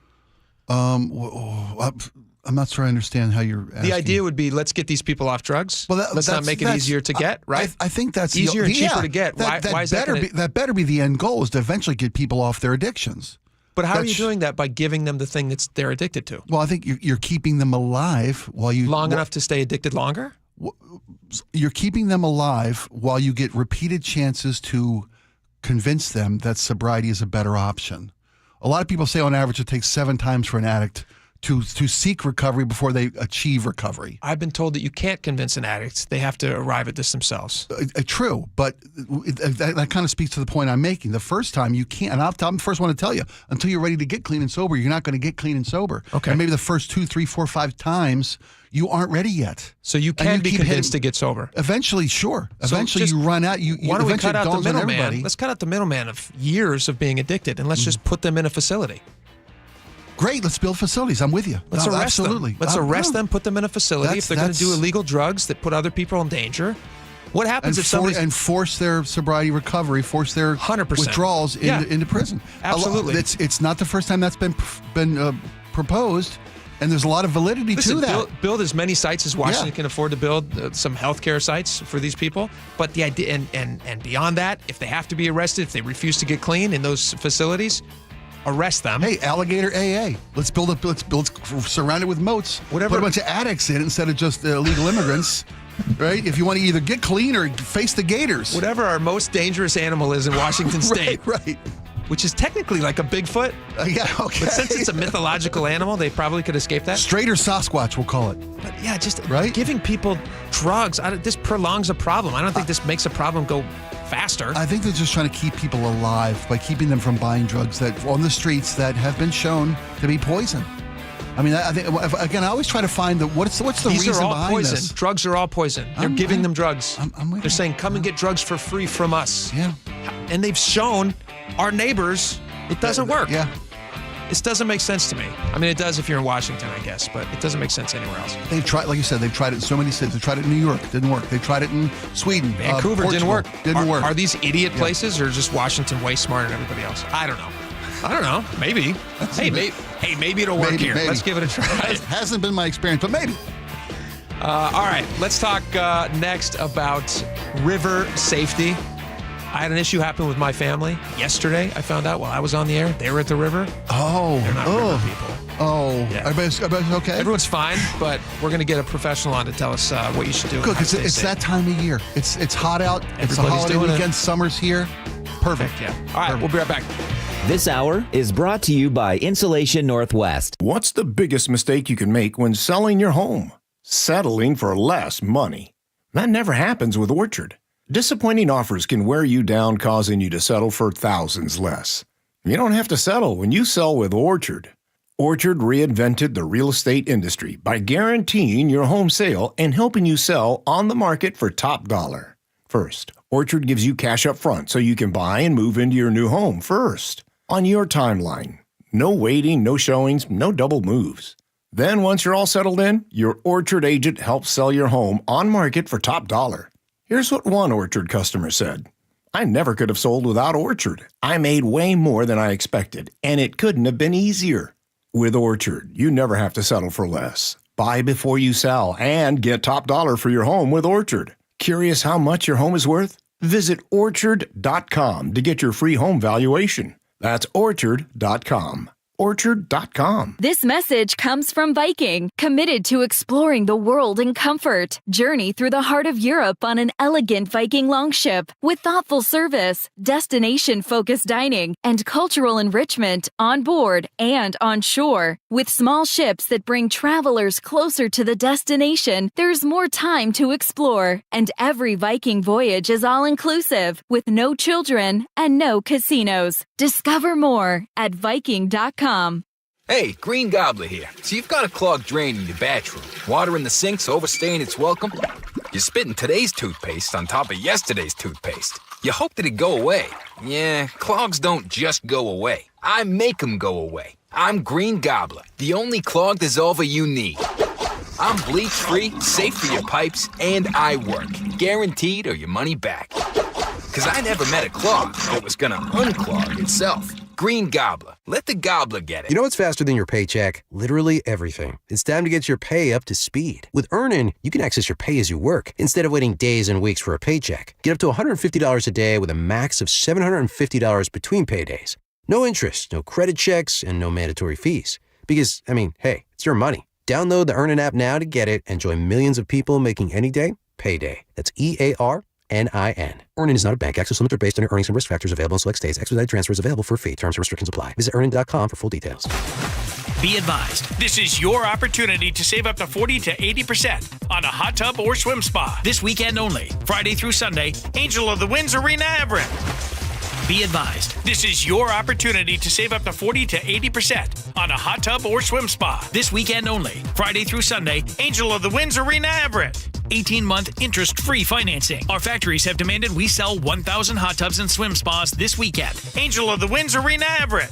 Huge factory incentives, factory rebates, this weekend only. Angel of the Winds Arena Everett. We can remove your old hot tub. Free delivery of your new hot tub. Hot tub starting at $2,999. Angel of the Winds Arena Everett. Free delivery of your new hot tub. Just relax and enjoy. Angel of the Winds Arena Everett. Friday, 2 p.m. to 8 p.m. Saturday, 10 a.m. to 8 p.m. Sunday, 10 a.m. to 6 p.m. Free admission. Free delivery. Angel of the Winds Arena Everett. Call 833-SPA-SALE or visit hottubandSwimSpaSale.com. We all know a cancer diagnosis is physically and emotionally draining, but it can also be a financial hardship. That's why Northwest Hope and Healing is here to help. I'm Dr. Suzette Miranda, a plastic surgeon who is proud to be part of Northwest Hope and Healing's mission. We provide a lifeline for breast and gynecologic cancer patients. We cover essentials like food, utilities, and childcare, so patients can focus on healing. This year, we are proud to celebrate 25 years of Northwest Hope and Healing. Since the year 2000, we have distributed over $2.8 million in direct financial assistance to thousands of local cancer patients. And you can help us make a difference. Mark your calendar for Life in Color, a summer brunch, auction, and fashion show on August 17th at the Columbia Collective in Woodinville. It's an unforgettable afternoon of unwavering hope and inspiration. Get your tickets now for Life in Color on August 17th. Go to nwhopeandhealing.org to learn more. That's nwhopeandhealing.org. When the heat's an 11, cool AC would be heaven. dayandnight.net. Some AC you'll be loving when your house is an oven. dayandnight.net. Hi, I'm Bruce with Day and Night Plumbing and Heating.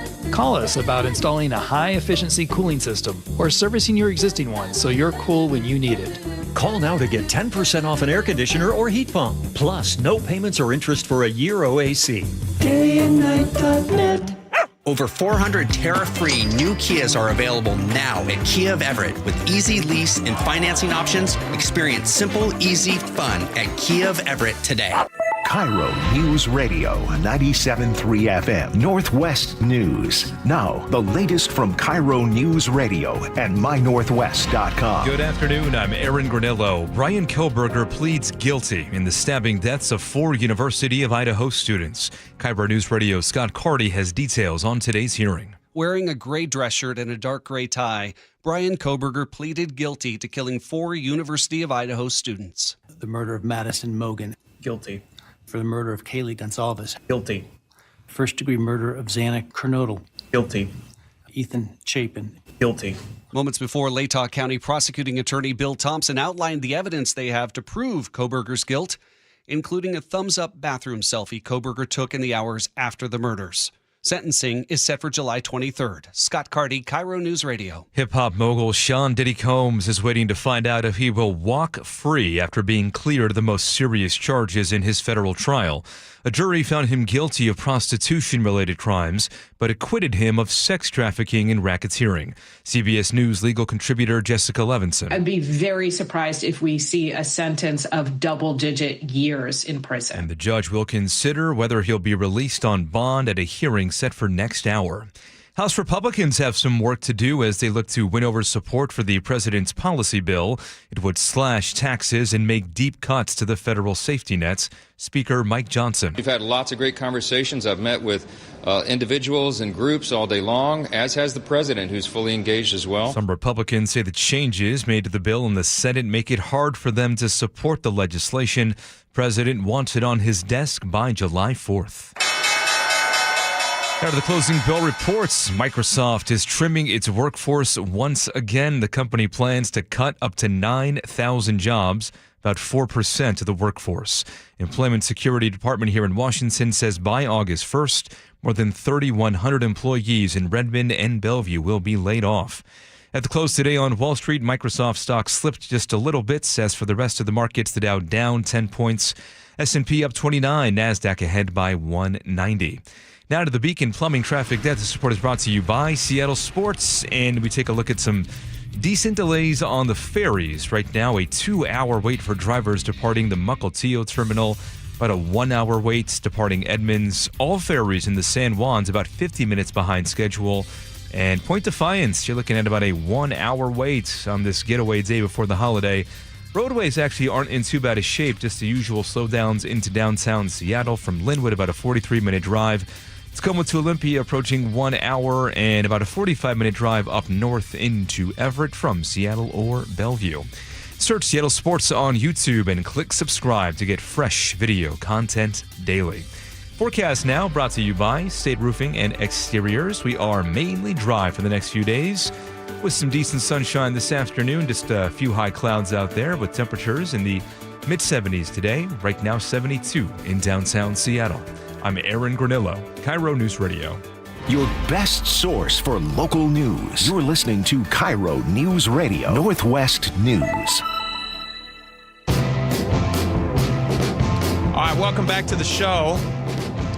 So I got a picture yesterday on my phone during the show, Spike, and I'll show you here.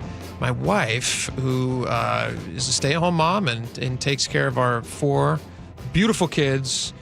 It's summertime, which means you're constantly trying to find things to do.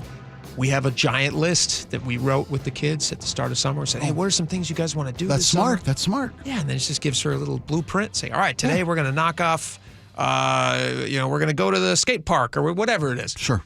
Anyway, so she sends me these pictures yesterday with a kind of a funny question. She goes, do you think they're going to get wet, these kids? And they're kind of wading in the river. Oh, that's beautiful. And this is in Snohomish. It's a beautiful place. So she's doing that. And then I get home yesterday, and all the kids rush up to greet me. Dad, you're such an awesome dad. We love you so much, Dad. No, that's not how it went. It's not how it went. But they all rush up. Has it ever gone that way? I hope No, it it has. hasn't. Maybe a few times. But my 8-year-old rushes up and he goes, we almost died today, Dad, in the river. We got in an accident. And I said, what? And my wife is kind of calming down. She goes, no, it wasn't quite that bad. She goes, but we did have an adventure. So what the kids were doing is they were walking down the river. Okay. And they saw like a little ripple that they thought was like kind of a little white water. And it's knee deep. Sure. But suddenly the water drops out beneath them, the river drops out beneath them, and now they are up to their neck in water. Now they're in the water. They're okay swimmers, but I wouldn't say these are not river people. They did not grow up in the river like I did. Right. That experience is very, very valuable. Totally. If you're not raised around, you don't understand and you know what? Potential dangers. I guess they are now. My kids are river people, but my wife they're getting to know it now. Yeah, they're being baptism of whitewater is what they got. Thrown into the deep end. Yeah, 100%. But my wife did not grow up around the river, so she doesn't know. And I was like, yeah, what are you talking about? Of course you don't. You got to be careful because you never know what's in front of you. Slippery rock. One slippery rock and you're swept. 100%. Yeah. So then I get into, everyone's fine, by the way, in my family. But then I get in today and I see there's a story. Seattle Times has this interesting story about Eagle Falls. And all of these people, apparently up in Skycomish. Have you been here? I've actually gone here many times. Have you been to Eagle Falls? Because I know it well. Never stopped, never been in. We used to go here in high school. Okay, because that's what it seems to me. Every time I drive by, this is along Route 2. Yep. Heading east up towards Stevens Pass, right before Index. There's this beautiful, you can see it from the roadway. The river winds through it. There's like a rock formation that the water rolls over into a falls and a very nice pool picturesque. below. It's beautiful. So it has become very popular on TikTok. There's always cars stretched along the roadway there. People have started going there because of TikTok, and then because they don't know what to do in the cold water. Because it shocks their system. Yeah. It's become a social media phenomenon. Everybody's got to come do this. 12 people have died in the last 5 years. Wow. And I was like, man, this is a crazy story. We got to get a professional to tell us what to do to stay safe in the water. A lot of people are going to be swimming. It's a holiday. It's a 4th of July weekend. A lot of people are going to be going in the water. Kelly Hawks, she's the PIO for the Valley Regional Fire Department, joins us now. Kelly, thank you so much for making the time. Oh, thank you for having me. So tell us a little bit about what you guys are doing around this time of year. Folks are in the water more. It's hot weather, and they have the time on their hands, especially younger folks who are out of school. What are you guys doing to make people aware of how dangerous it can be? Well, this time of year, we push out a lot of messaging on water safety, especially here in our service area. We have 2 rivers that run through here, the Green River and the White River. Mm-hmm. And what happens is people don't realize how cold the water is. You know, we get these 80, 85-degree days in late spring, early summer, and people don't realize that the water is still very, very cold. And even the best swimmer is going to struggle once they're in that water more than a couple minutes. So you can be a really great swimmer in a pool, but you jump into ice cold water, and just what's happening to your body where you suddenly can't swim?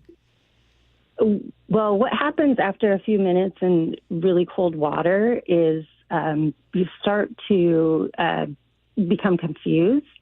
You're not able to, like, your arms and legs are not going to work how you want them to work, and that becomes an issue. Is it kind of like a hypothermia situation? Is that what's happening?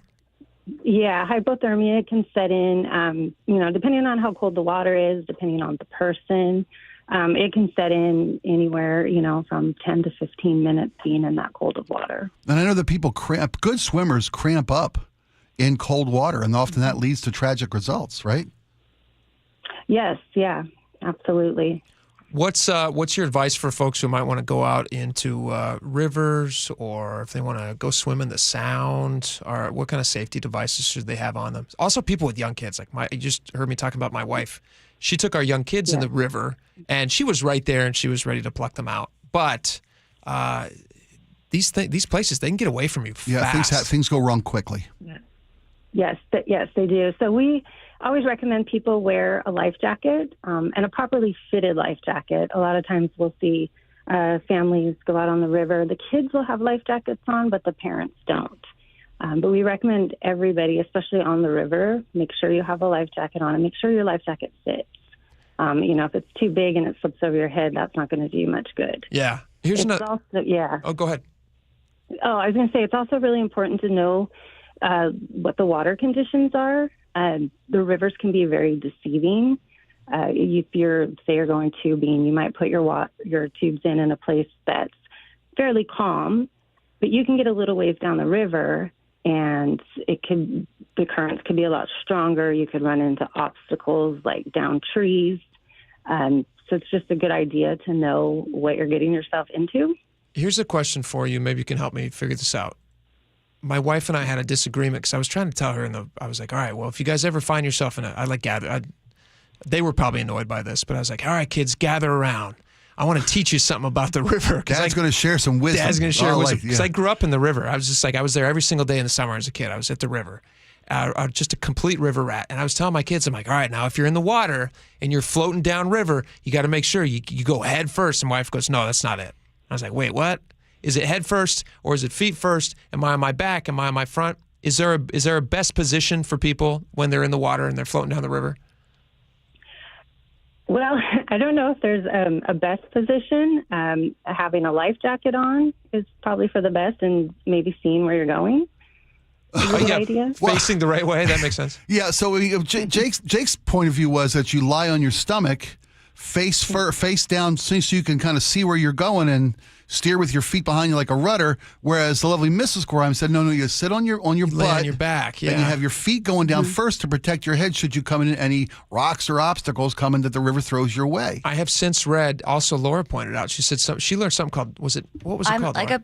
I'm pretty into whitewater rafting, and I grew up whitewater rafting. So it's nose and toes to the sky. Nose and toes. So you want to float on your back, keep your nose up, keep your toes up so that your legs don't get caught on rocks and get you stuck and pulled down as the water keeps going over you. Oh, that makes sense. And then point your feet downstream so that you can kind of push yourself off any obstacles. And if you hit anything, it's your feet and not your head, which, I mean... That helps. Head trauma in a river doesn't seem like a great combination. Not a great idea. Absolutely. Well, most importantly, definitely want to protect them.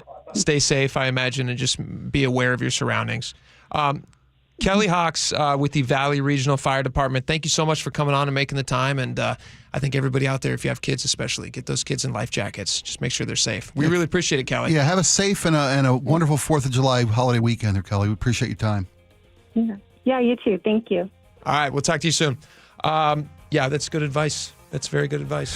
You people don't. You said it, man. Inexperience on the river. People don't realize how cold the water is, how quickly that can affect how you, as a good swimmer, move and think and make decisions. It is shocking. It can be shocking because it's all like snow melt this time of year. You get a hot late spring or hot early summer like we're having now, and this rush of ice cold snow melt water comes down and gets the river moving deceptively fast. Were you a river kid? No, you were like a shore. You went out to the. Well, we had a bunch of rivers in our part of Maryland. We had the shore was a 3-hour drive away, but we went there quite often. Yeah, we jumped in a lot of rivers. We floated a lot of rivers as a kid, and we did not do it correctly. We did stupid stuff. It's a blast. So much fun. But, I love it. Yeah, but I never had. I mean, so the pressure of social media, like this thing with Eagle Falls, like showing kids, because on social media, of course, it's like you got perfect dinner, perfect body. Here's me on a rope swing, whee, splash, boom, looks like $1 million. So picturesque. Everybody wants to do it, but it can be so dangerous. Just so please be careful, people. Be careful. All right, we got a lot more coming up. Stick around. We'll be right back. The closing bell is brought to you by Legacy Group Capital Common Sense Lending. A Pacific Northwest community searching for answers. Tragedy in northern Idaho. Unbelievable. You just don't expect somebody to do that to a firefighter. KIRO Newsradio's Luke Ducey is there. Those firefighters, they arrived here to put out a fire started by the suspect. They had no idea where those bullets were coming from. Stay with KIRO News Radio for the latest from the local voices you trust. Attacks on first responders is sick. KIRO News Radio on 97.3 FM and the KIRO News Radio app. Oh no, stomach issues again? Stomach issues? Who are you? Your pancreas. I could be the real reason for your diarrhea, gas, bloating, stomach pain, or loose oily stools. I thought it was my stomach. People often do, but any of these symptoms could mean having a condition called exocrine pancreatic insufficiency, or EPI. With EPI, the pancreas doesn't release enough enzymes to break down food, but EPI is manageable. Use the symptom checker on identifyepi.com and speak with your doctor. That's identifyepi.com. Sponsored by AbbVie. One of life's greatest mysteries has finally been solved. Who let the dogs out? Spruce. It's Spruce, the new hard-working, worry-free weed and grass killer that's safe for use around people and pets. When used as directed, spray the leaves for visible results in just 1 hour and dead weeds in just 1 day. You spray, they play. Weeds die by the next day. Find Spruce wherever weed killers are sold. Progressive's Auto Quote Explorer lets you easily compare direct rates from different insurance companies, so you can be confident you're getting the right one, even if it's not with Progressive. Way more confident than you were when you bought that TV in a parking lot. It just happened to not come in a box or include a remote. And when you finally managed to turn it on, all it displayed was the menu of Grumpy's Tacos. So use Progressive's Auto Quote Explorer and be confident you're getting insurance that's right for you. Progressive Casualty Insurance Company and affiliates. Not available in all states or situations. Prices vary based on how you buy. Get in the zone, AutoZone. John always listens to his truck. So when his brakes start talking, he goes to AutoZone, where a helpful AutoZoner gets him the right parts. If John has time to put them in, he borrows a kit with Loan-A-Tool. And if he doesn't, he gets a free shop referral. No hassles, just help. Everything you need, nothing you don't. Get in the zone, AutoZone. Deposit required for Loan-A-Tool. Restrictions apply. Did you know that nearly half the homes in Western Washington are not properly insulated or not insulated at all? That may be the reason why your home is way too hot in the summer and way too cold in the winter. It may also be the reason that your energy bills are sky high. Right now, Insulation Northwest is offering a free inspection of your home's insulation. This is a $199 value and it's absolutely free, no obligation. Just call today and Insulation Northwest will arrange a time that works with your schedule. We'll perform a thorough exam of your home's insulation and give you the advice you need to start saving thousands. Everyone who calls today will also receive a free infrared screening of your home using the latest technology. This will help reveal any hidden flaws in your home's protective energy blanket. What do you have to lose? It only takes about an hour and it's absolutely free. Call Insulation Northwest today, the real insulation company. InsulationNorthwest.com. Be advised, this is your opportunity to save up to 40 to 80% on a hot tub or swim spa this weekend only, Friday through Sunday, Angel of the Winds Arena Everett. Be advised, this is your opportunity to save up to 40 to 80% on a hot tub or swim spa this weekend only, Friday through Sunday, Angel of the Winds Arena Everett. 18-month interest-free financing. Our factories have demanded we sell 1,000 hot tubs and swim spas this weekend. Angel of the Winds Arena Everett. Huge factory incentives, factory rebates, this weekend only. Angel of the Winds Arena Everett. We can remove your old hot tub. Free delivery of your new hot tub. Hot tub starting at $2,999. Angel of the Winds Arena Everett. Free delivery of your new hot tub. Just relax and enjoy. Angel of the Winds Arena Everett. Friday, 2 p.m. to 8 p.m. Saturday, 10 a.m. to 8 p.m. Sunday, 10 a.m. to 6 p.m. Free admission. Free delivery. Angel of the Winds Arena Everett. Call 833-SPA-SALE or visit hottubandSwimSpaSale.com.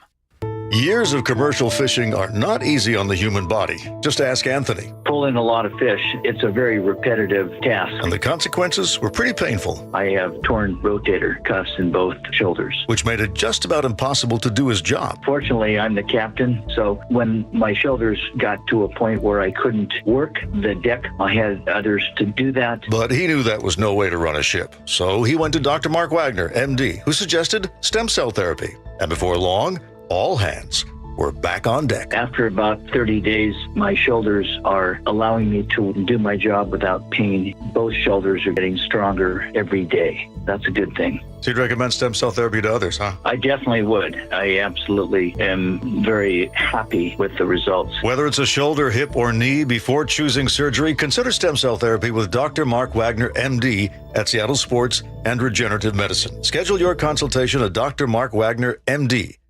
Progressive Insurance, with insurance for cars, home, boat, motorcycles, RVs, and commercial vehicles at 1-800-PROGRESSIVE and Progressive.com. When the heat's an 11, cool AC would be heaven.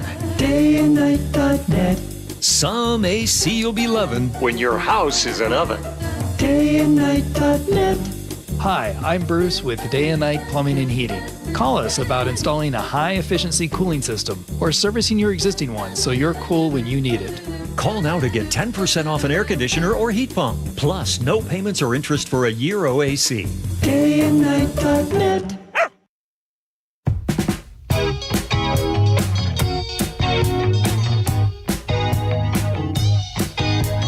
Welcome back to the show. All right, this is kind of a fun video we're going to play for you. If you're not over on YouTube right now watching live, you're going to want to be, because this is pretty neat. Cal Raleigh, he is the #1 right now. He leads in the AL MVP voting. I don't know if you saw that recently.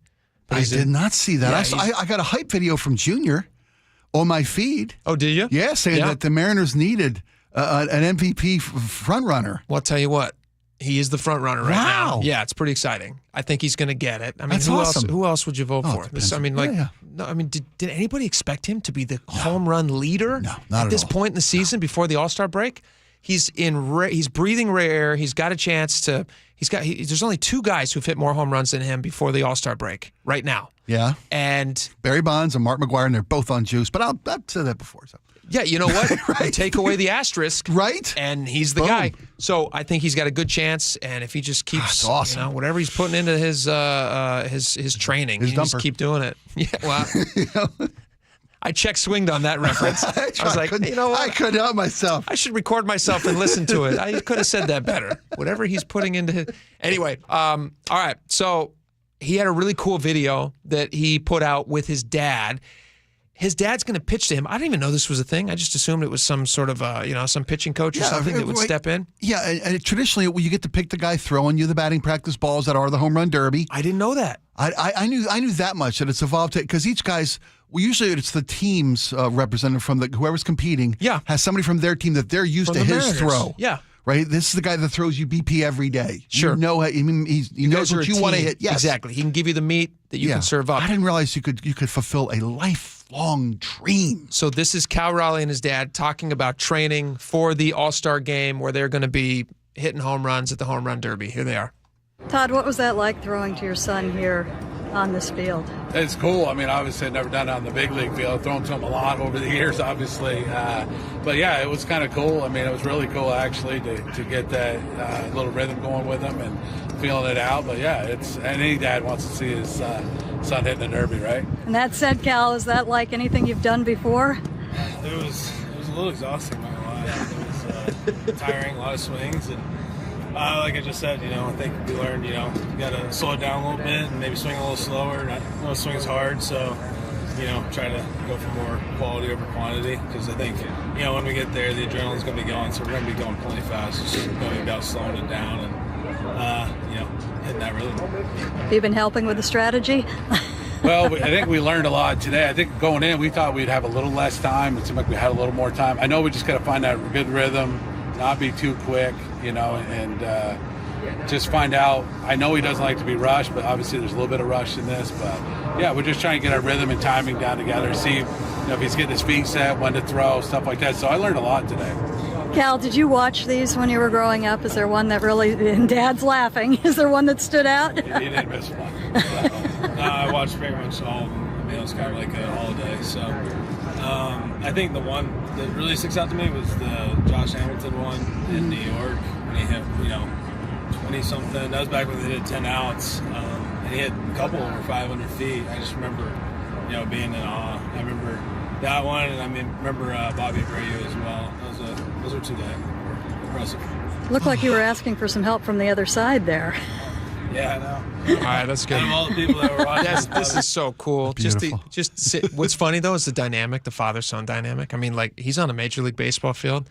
That's his territory, and still his dad's like, yeah, I know he doesn't want to be rushed, but it is kind of a rushing thing. We do want to kind of go fast. Make sure he got his feet set, and I want to make sure. Thanks for helping him out, Dad. Where's he been without you? Well, as you know, like, you're your kid's number one coach for a lot of years. Yeah, amen. And how many times has he thrown that ball to his kid?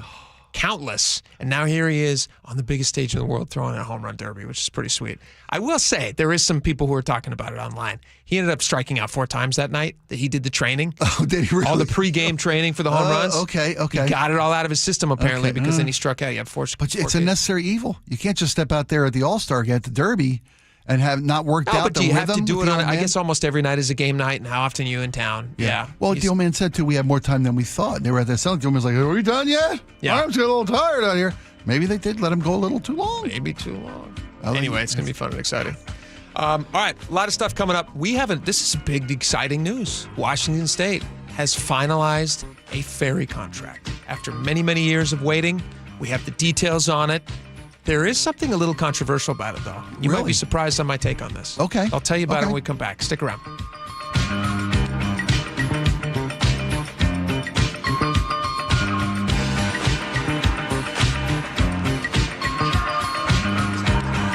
KIRO News Radio, the Northwest's trusted news source. Get the latest from KIRO News Radio's James Lynch. It happened Wednesday morning just after 6 o'clock. Experienced voices you trust. Several people hurt after a violent Saturday in Pierce County. Coverage you depend on. More from KIRO News Radio's Matt Markovich. It's as close to a veto warning as you could possibly get. KIRO News Radio. We're on YouTube, our app, your smart speaker, and 97.3 FM. Swing and a miss. Strike three. That is strikeout number 7 for Brian Wu. Home. Home is where you get to cook things up just the way you like. Swing and a miss. Where you're never afraid to get in the kitchen. He got a huge strikeout from Logan Gilbert. It's 7th tonight. Where you serve, carve, put some extra mustard on it. There's the fist pump by Luis Castillo. Strikeout number 10 on the night. And get a little spicy. Set a heater at 100. Back-to-back strikeouts for Andres Munoz. Now you're cooking with gas. Mariners baseball at T-Mobile Park. Welcome home. Don't miss Friday's 4th of July celebration at T-Mobile Park. The Mariners are taking on the Pirates at 1:10, and the first 10,000 fans will head home with a patriotic trucker hat. Then the fun continues with JP Crawford basketball jersey night Saturday at 7:10, with the first 15,000 fans scoring a one-of-a-kind jersey. Get your tickets at mariners.com. Whoa. More fiber? What? Down here, buddy. It's me, your spoon. Constipation with belly pain still coming back? Yeah. Talk to your doctor. It could be irritable bowel syndrome with constipation, or IBS-C, but Linzess could help you get ahead of it. Linzess linaclotide is a prescription medicine that treats IBS-C in adults. It's not a laxative. It's a once-daily pill that helps you get ahead of your symptoms. It's proven to help you have more frequent and complete bowel movements and helps relieve overall abdominal symptoms, belly pain, discomfort, and bloating. These symptoms were studied in combination, not individually. Do not give Linzess to children less than 2. It may harm them. Do not take Linzess if you have a bowel blockage. Get immediate help if you develop unusual or severe stomach pain, especially with bloody or black stools. The most common side effect is diarrhea, sometimes severe. If it's severe, stop taking Linzess and call your doctor right away. Other side effects include gas, stomach area pain, and swelling. Talk to your doctor and say yes to Linzess. Learn more at linzess.com or call 1-800-LINZESS. For the news you trust. Breaking news we are getting. Experience matters. Good afternoon. I'm Aaron Granillo. James Lynch, KIRO News Radio. Good morning. I'm Heather Bosch. Luke Ducey, KIRO News Radio.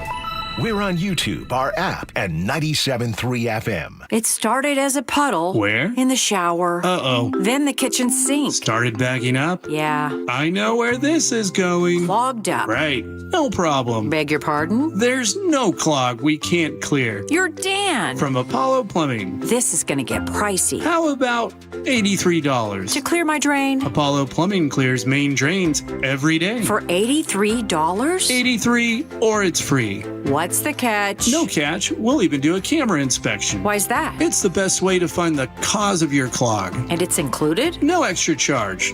Truth is, we hate clogs. I don't love them. Seen them all. Ew. I promise. There's no clog Apollo can't clear. Guaranteed. 83 or free.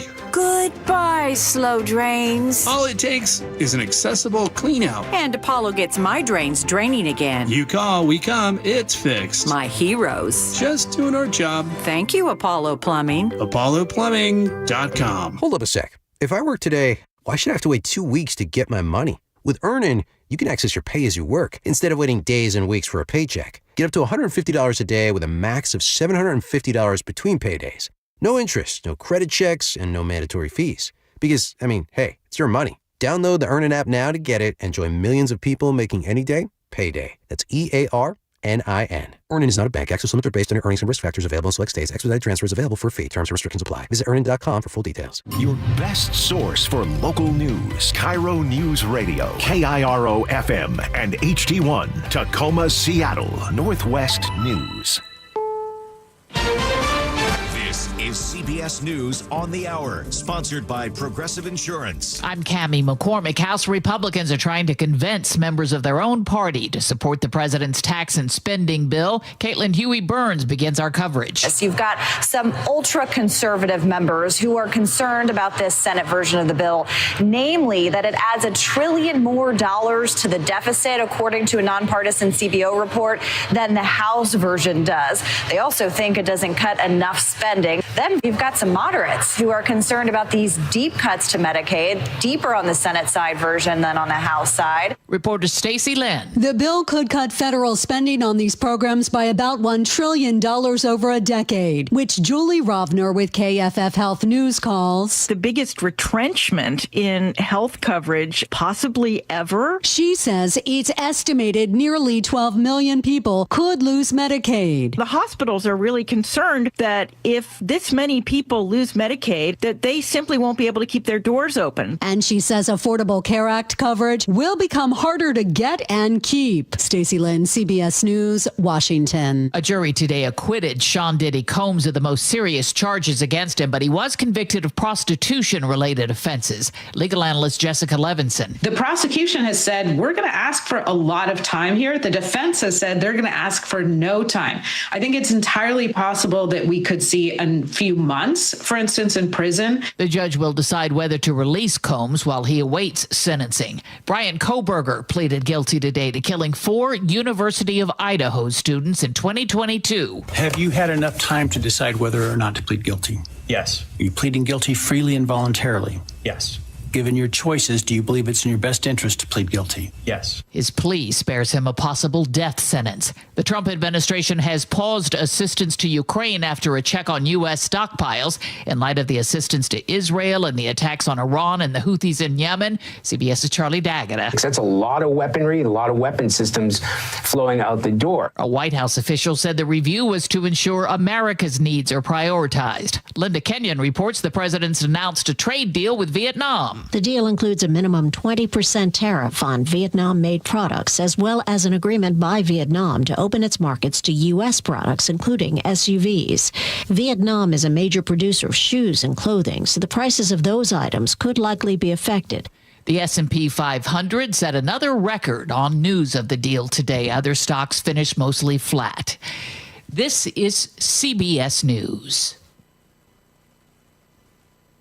Sponsored by Progressive Insurance. We offer auto, home, and commercial auto insurance, plus a variety of business insurance options. Visit Progressive.com today. More on today's guilty plea in Idaho coming up. But first, at the Beacon Plumbing Traffic Desk, the support is brought to you by Kia of Everett. This is supposed to be the busiest getaway day of the holiday week, and the ferries are certainly showing that right now. A 3-hour wait for drivers departing the Mukilteo Terminal. Long waits elsewhere, including the Edmonds-Kingston routes. Edmonds Terminal status right now a 1-hour wait. Roadways actually are not in too bad a shape right now. Linwood to Seattle, 45 minutes. A little elevated for this time of day, but nothing out of the ordinary there.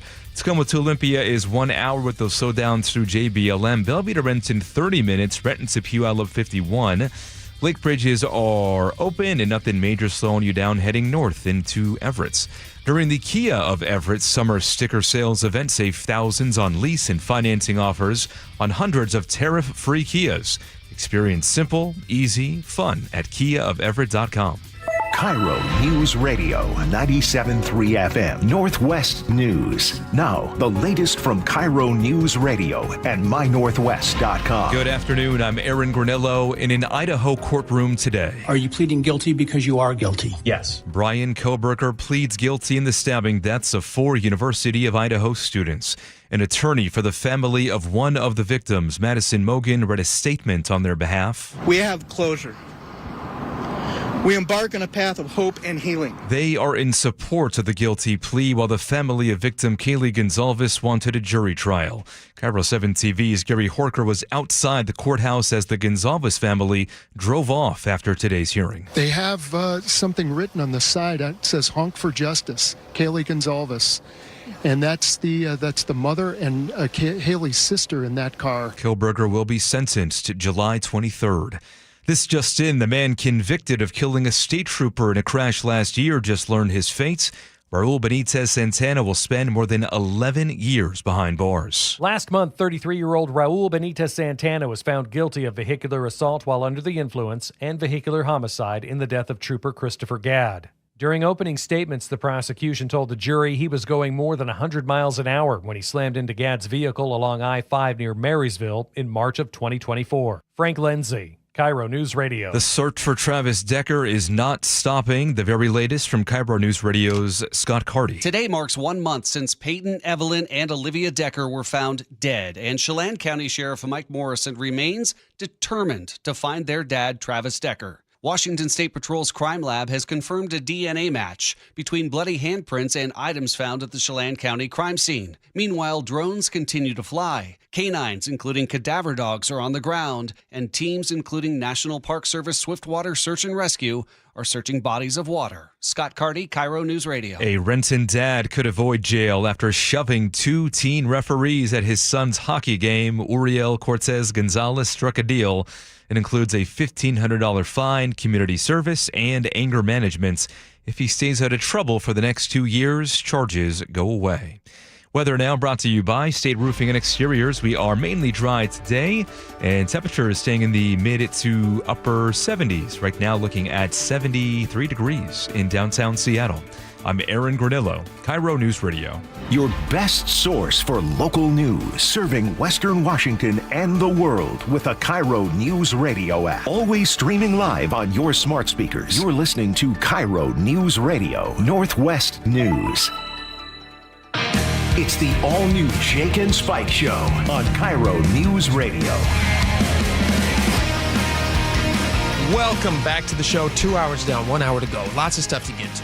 Let's jump right into it. The biggest news story of the day, 2 big news stories today, both in courtrooms. One is the Sean P. Diddy, or just Diddy Combs, verdicts that came in. 2 of 5 he was found guilty on. Still remains to be seen how much time he's actually going to see in jail. Sentencing hasn't happened yet. Next up is the bail hearing, right? Whether or not he'll be released on his own through bail. So, yeah, they will now decide whether he's going to get out. The other big one is a local case, at least semi-local. It's in Idaho. The Brian Coberger plea hearing, which happened this morning, and which I watched the entire thing just because I wanted to see. I don't know. I had a fascination with just watching the process. You're not alone, man. Yeah, a lot of people can't look away from this. A lot of people tuned into it. A lot of people are very frustrated by the plea deal. And we'll get into that in just a second, but let me play you some audio from in the courtroom today. This is I believe the judge's name is Judge Hippler, Judge Stephen Hippler. And he was talking about some of the procedural stuff, and he was discussing addressing the death penalty in this case. The executive, the elected prosecutor, is the sole authority in deciding what charges to pursue, including whether, as well as what penalties to ask for, and what penalties to pursue, including the death penalty. This court cannot require the prosecutor to seek the death penalty, nor would it be appropriate for this court to attempt to do that. This court, in considering a plea agreement, if it were to reject this plea agreement, cannot force the state to seek the death penalty. So they then gave the prosecutor the opportunity to present evidence. I didn't realize this was part of plea deals, that this whole set, and obviously somebody with more court experience would probably already know this, but the prosecutor stands up and reads all of the evidence that they were going to attempt to prove beyond a reasonable doubt in the court had they gone to trial. Right. So they stand up and they start reading through all this stuff. And you're going, there's a lot of evidence against this guy. I can understand not just the instinct to want justice and vengeance that people feel, especially parents feel. Mm-hmm. People in that community were kind of shocked by the fact that this plea deal happened when all indications were that this was going to go to trial. And it's been a long time coming. Would have started a month from now. Yeah. So this prosecutor stands up and he reads all of the things that they know about this guy. He drove by the location of which he had no connection, but he drove by the house 23 times. They have cell phone data of him driving by all these different times. They have camera footage that's supposedly his car. They have the receipts for the sheath of the murder weapon. It was a knife that he purchased off Amazon with a gift card. Was he trying to be secretive in some way? He got a gift card from Amazon, and then he used that to purchase a knife and sheath. The knife they didn't have, but the sheath with his DNA was found in the room with one of the victims with his DNA, singularly his DNA, no one else's DNA on it, with his DNA and then blood from the victim. All these different things. Footage of him being driving away when the police officer pulled him over and was talking to him in his car. All these different things that they have.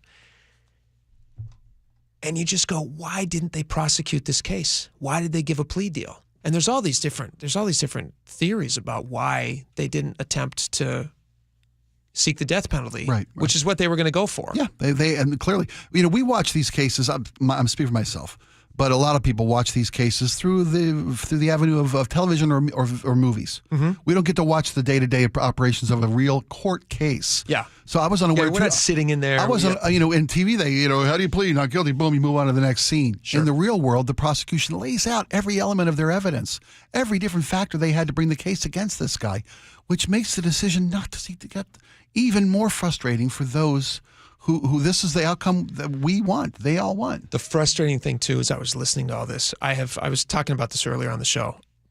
I actively avoided some of the more grisly details of this case because I just, there's just some things that you don't want to put in your head because they end up living there forever. And, who wants that?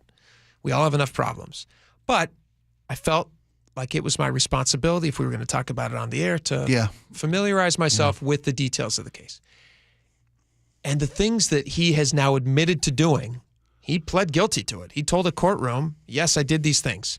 The things that they were saying that he did and the things that were at the crime scene are just unbelievable that a human being could do that to another human being. Yeah, totally. And you're sitting there, and I'm reading these yesterday, and I'm thinking to myself, why would they not seek the death penalty for this guy? There's so much evidence against him. There's so much evidence, and the things that he did were so grisly. He's now admitted to them, so you could say he did them.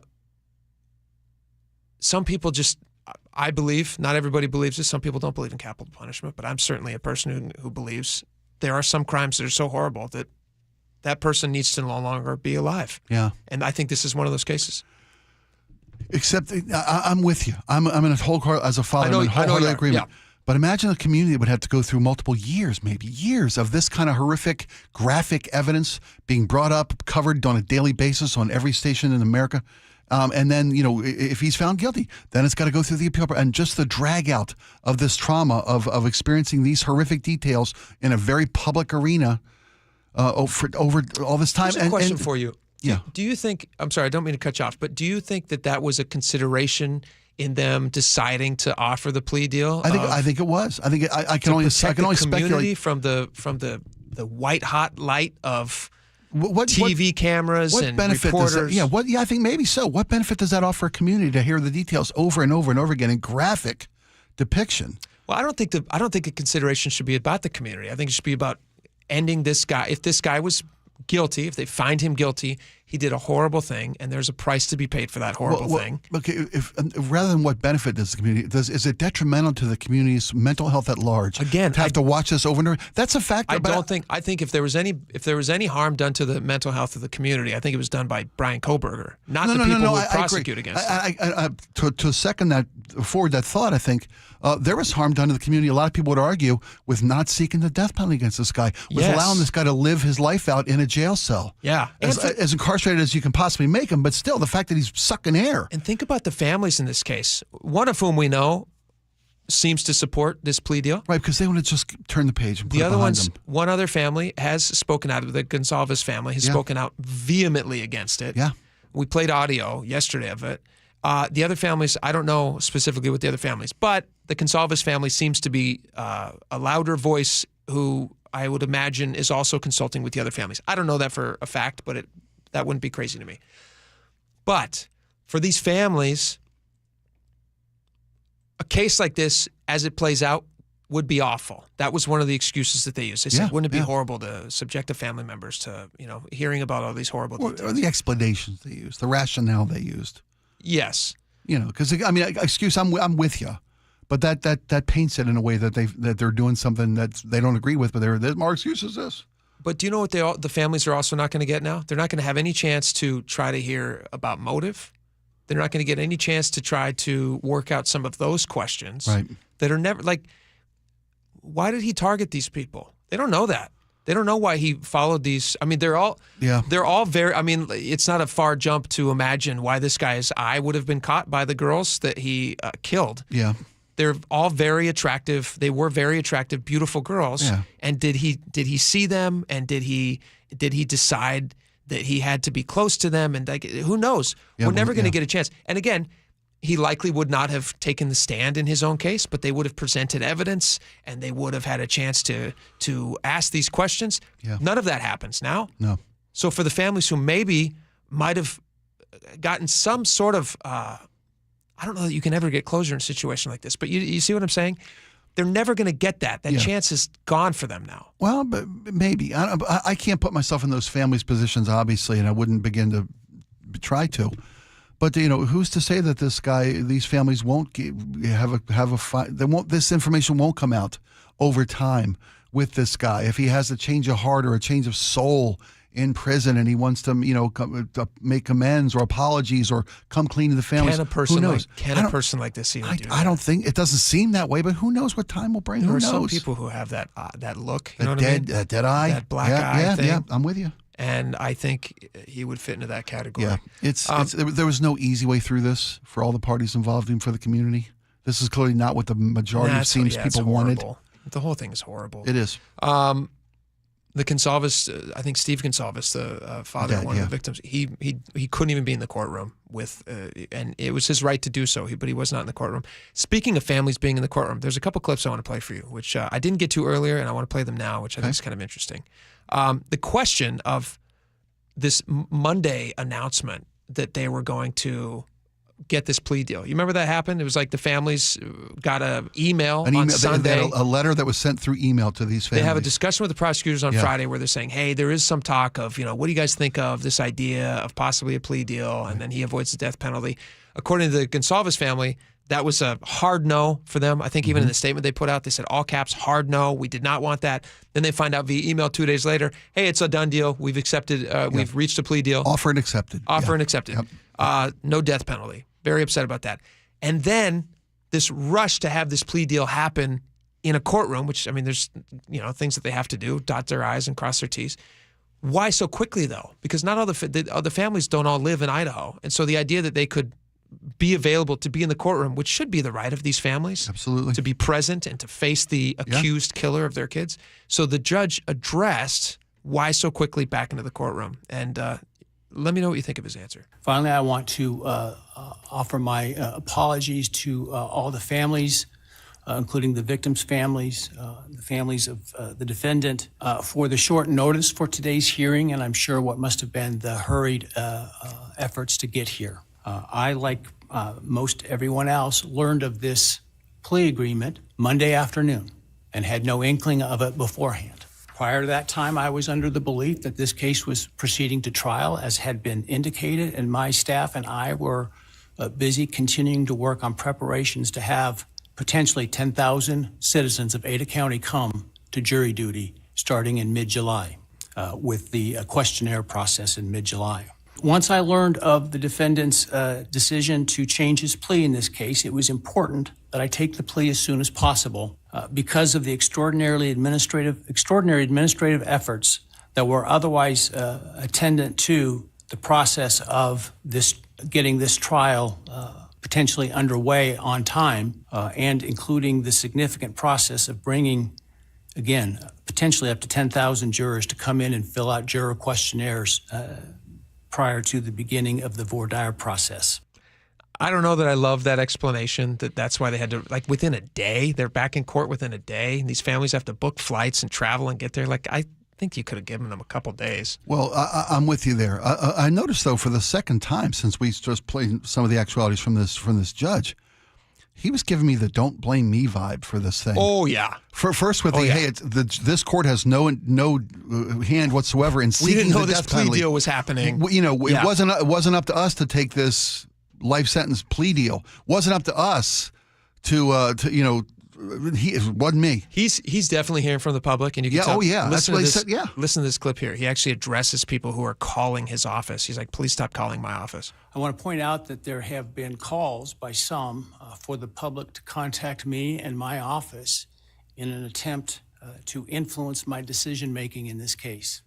This has been extraordinarily disruptive for court staff and the ability for them to get work done, not only in this case, but in other cases where defendants are entitled to have their cases processed, and frankly, as important, if not more so, for victims to have their cases processed in those cases. It's also highly inappropriate. A court is not supposed to, and this court will never, take into account public sentiment in making an opinion regarding its judicial decisions in cases. Courts should. Because we actually were asking this question yesterday. If there's a huge public outcry, could the judge just say, hey, I'm not accepting this plea deal? And he's saying, no, that's not how it works. He said it's purview of the prosecutor's office. Yeah. Is the prosecutor's office subject to, and they've rushed this kid in there and offered and accepted. I don't know if they can go back and say we're reneging on the offer of a plea deal because the public is going bananas. But if it did fall apart for some reason, they could still go to trial, but that's not happening. But now his yes, he pled guilty to all this, and that could be used against him. Yeah. If it does fall apart and it does go to trial, everything he said in court today. Yep. I always will make decisions based on where the facts and the law lead me, period. I have not read any of the numerous messages. Anyway, he just says, I've turned over the ones that I think are actionable to law enforcement. Yeah. Here's the last one that this is petty of me, but I was captivated and confused at the treatment of this guy who has pled guilty. Mm-hmm. He's pleading guilty to these horrible things. So you know that these horrible things that happened, that alleged to have happened, did happen, and he's saying, I did them. His defense attorney is very nurturing to him in the courtroom, like almost to a motherly extent. And that's a tough job. I'm not trying to be too critical of her, but after he finishes pleading guilty and everything, she reaches over and touches on his shoulder. I'm just like, do you know what this guy did? These things? Go ahead, Laura. But that's a strategy. That's a strategy from the defense team, right? Like there's a reason. Rehumanize him. There's a reason that every person sitting at that table with him was a woman. There had 3 female attorneys. No, I know. I'm saying after he had already pled guilty. We're done, signed, sealed, delivered. Public perception still matters. We're leaving the courtroom. Why are we still being like gentle to him? And why are we touching him? Yeah. I don't understand that. I'm not being overly critical of it. I don't understand what it is to be a defense attorney, but it would be really tough for me as a human being who knows that he's just admitted these things to also be like, hey, I'm going to put my hand on your shoulder and comfort you. I'll go one step pettier on you. Why is this guy in a coat and tie? He's pleading guilty. Why isn't he in an orange jumpsuit and shackles? Yeah, he's. why aren't his hands bound? I understand when you're going to a jury, you can't. They argue that you shouldn't have a defendant in an orange jumpsuit because it sways the jury's opinion of assumed guilt or projected guilt. But if this guy's coming in to plead guilty, he's not in front of a jury. No, he's in front of the court. No. Anyway, this was the clip. Feels wrong, doesn't it? This was the clip that got me. Okay. Coberger stands up to say something, and the judge thanks him for his respect in standing up. I'm just like, what? Right. Mr. Coberger, I need to ask you some questions this afternoon, or I guess it's this morning still. I do this to ensure that so that I am assured that you understand the nature of the charges to which I understand you're going to plead guilty, as well as the possible consequences to you of your guilty pleas. I want to make sure your plea is given voluntarily, and I want to make sure that you actually committed the crimes to which you're pleading guilty, because I don't want you to plead guilty to a crime you didn't commit. If you attempt to plead guilty today, but for some reason I don't accept your plea, then it is possible that your statements today could be used against you later at trial. Do you understand that? Yes. All right. Thank you. And now, while you're standing, actually, why don't you take the oath from the clerk? Takes the oath. Yes. All right. And Mr. Coberger, just to make it easier, you don't need to stand when you speak to me. I appreciate the sign of respect, but for convenience, you can remain seated. And I realize that's petty for me to be like taking an issue with the judge saying that, but I'm just looking for any small little bit of vengeance and win here. It does not feel like justice was done in this case. I understand why they did it. Right. I understand why they said they did it, even if I don't agree with it. But you're just a father looking out from the outside. A lot of people feel the exact same way you do, man. I know. I can't begin to fathom what those families feel today. Yeah. prayers go out to those families. Absolutely. All right, we got a lot more coming up. We got your text messages next. We'll also give you an update on the ferry system, which I know we didn't get to. Apologies. And breaking news, the judges denied Sean Diddy Combs bail. So there you go. There's some more courtroom update. Jeez. All right, we got a lot more coming up. Stick around. Be right back. This hour is brought to you by Sharp Vision Modern LASIK and Lens. A KIRO News Radio exclusive on Seattle's Morning News. Mayor Bruce Harrell, why do you want this job for another 4 years? Well, we have a lot of work to do. And I think that in my first term, we laid a great foundation by which to build upon. With the challenges we're having with our federal government, having to sue our own federal government, I think we need stable, strong, effective leadership. That's why I'm running for re-election. Watch the full interview on the KIRO News Radio YouTube page or download the KIRO News Radio app. When you're hiring, have you ever felt like you're missing out on meeting truly great candidates for your roles? It seems impossible to find them, but they have to be out there somewhere, right? Well, they're not hard to find when you know where to go, and that place is ZipRecruiter. And right now, you can try ZipRecruiter for free at ZipRecruiter.com/free. ZipRecruiter helps 10 million people with their job search every day. And because these people are actively looking for jobs just like yours, it's easy to find the right person right away. In fact, 4 out of 5 employers who post on ZipRecruiter get a quality candidate within the first day. But if you're not using ZipRecruiter, you're missing out. So see what it's like when the impossible is easy. When you go to ZipRecruiter.com/free right now to try ZipRecruiter for free. Once again, that's ZipRecruiter.com/free. ZipRecruiter.com/free. Never miss out on great candidates with ZipRecruiter. Progressive knows owning a home can be hard, but not always. Like when you're relaxing on your patio, enjoying a nice, quiet evening. So quiet. Except for the sound of the neighbor's party. Which you said you'd go to if you weren't busy. And your quiet night on the patio, that's not exactly busy, is it? Maybe you should just stay inside. At least Progressive's Home Quote Explorer lets you easily compare rates, so shopping for insurance is the easiest part of owning a home. Progressive Casualty Insurance Company affiliates and third-party insurers. Comparison rates not available in all states or situations. Prices vary based on how you buy. Get in the zone, AutoZone. John always listens to his truck. So when his brakes start talking, he goes to AutoZone, where a helpful AutoZoner gets him the right parts. If John has time to put them in, he borrows a kit with Loan-A-Tool. And if he doesn't, he gets a free shop referral. No hassles, just help. Everything you need, nothing you don't. Get in the zone, AutoZone.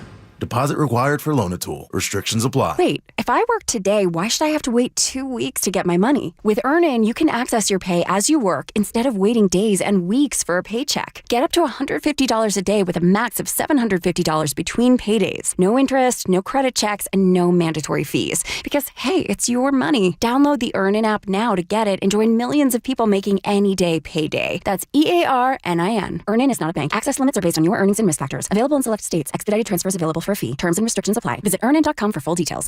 Bonneville International Radio Station contests are open to participants 18 years of age or older that are residents of Washington State unless otherwise specified. Employees or agents of the station, Bonneville International Corporation, other area radio stations, or any entity associated with the contest are not eligible to win unless the station otherwise specifies at its own discretion. Persons who have won in the last 60 days from a station contest or event may not be eligible. Full general contest rules are available on mynorthwest.com or in person at the station during regular business hours. If you've been thinking about surgery or even joint replacement, here's something to consider. Hi, it's Dave Ross. I've talked to over 100 patients of Dr. Mark Wagner, MD, and many of them have told me about life-changing results. Their words, after treatment at Seattle Sports and Regenerative Medicine. These are people with severe osteoarthritis, even bone-on-bone, and they're back to hiking, jogging, playing tennis, skiing, golfing, walking up and down stairs, playing with the kids and the grandkids, and they're doing it without pain and without surgery. Dr. Wagner's 60-minute outpatient procedure uses your own stem cells, and because they're your own stem cells, they can help regenerate your own cartilage in your own joints. Dr. Wagner is a board-certified Seattle physician. He has over 30 years of experience, and he's performed over 20,000 stem cell procedures. And he's one of the few doing it the right way. So, listen to his patients, and remember, whether it's a shoulder, hip, elbow, ankle, wrist, or knee, before you choose surgery, first see Dr. Mark Wagner, MD. Get the facts, then get back in the game at drmarkwagnermd.com. There's a sink at the brink and a drain that's a pain. DayandNight.net. You got a pipe with a leak, water's reaching its peak. DayandNight.net. Your old water heater, she's starting to peter. DayandNight.net. The throne's not too well, and ooh, does it smell? DayandNight.net. Have a clogged drain, water heater issue, or plumbing repair, and wish you could get a second opinion? Maybe it's sticker shock, or you'd like to know your options. Hi, I'm Bruce, General Manager of Day and Night Plumbing and Heating. Don't feel trapped. Do the smart thing and get a second opinion. Day and Night will provide you with a fair and honest quote, explain all your options, and help you with the right solution. Give us a call or visit dayandnight.net. I guarantee you, whether Day and Night is your first choice or smart second opinion, we'll work harder than anyone to earn your trust. DayandNight.net. Cars for Kids, the easy way to donate your car. Donate today and your car can be picked up tomorrow. Go to carsforkids.com or 1-877-CARS4KIDS.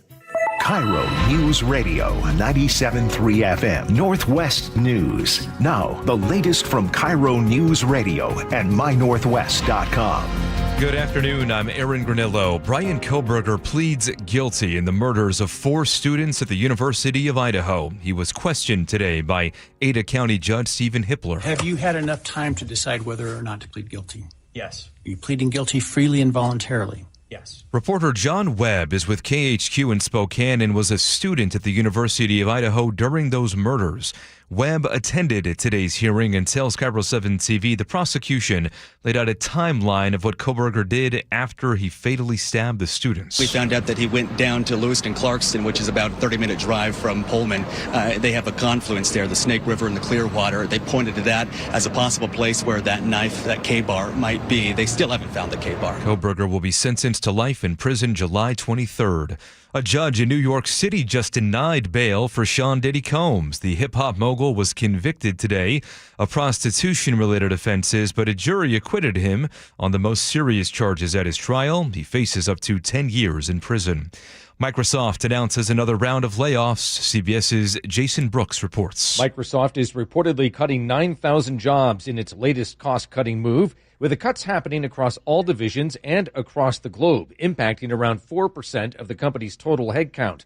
The Redmond, Washington-based company cut 6,000 jobs in May and several hundred more in June as Microsoft focuses its spending on artificial intelligence. And according to the state's Employment Security Department, more than 3,100 Microsoft workers in Redmond and Bellevue will be laid off by August 1st.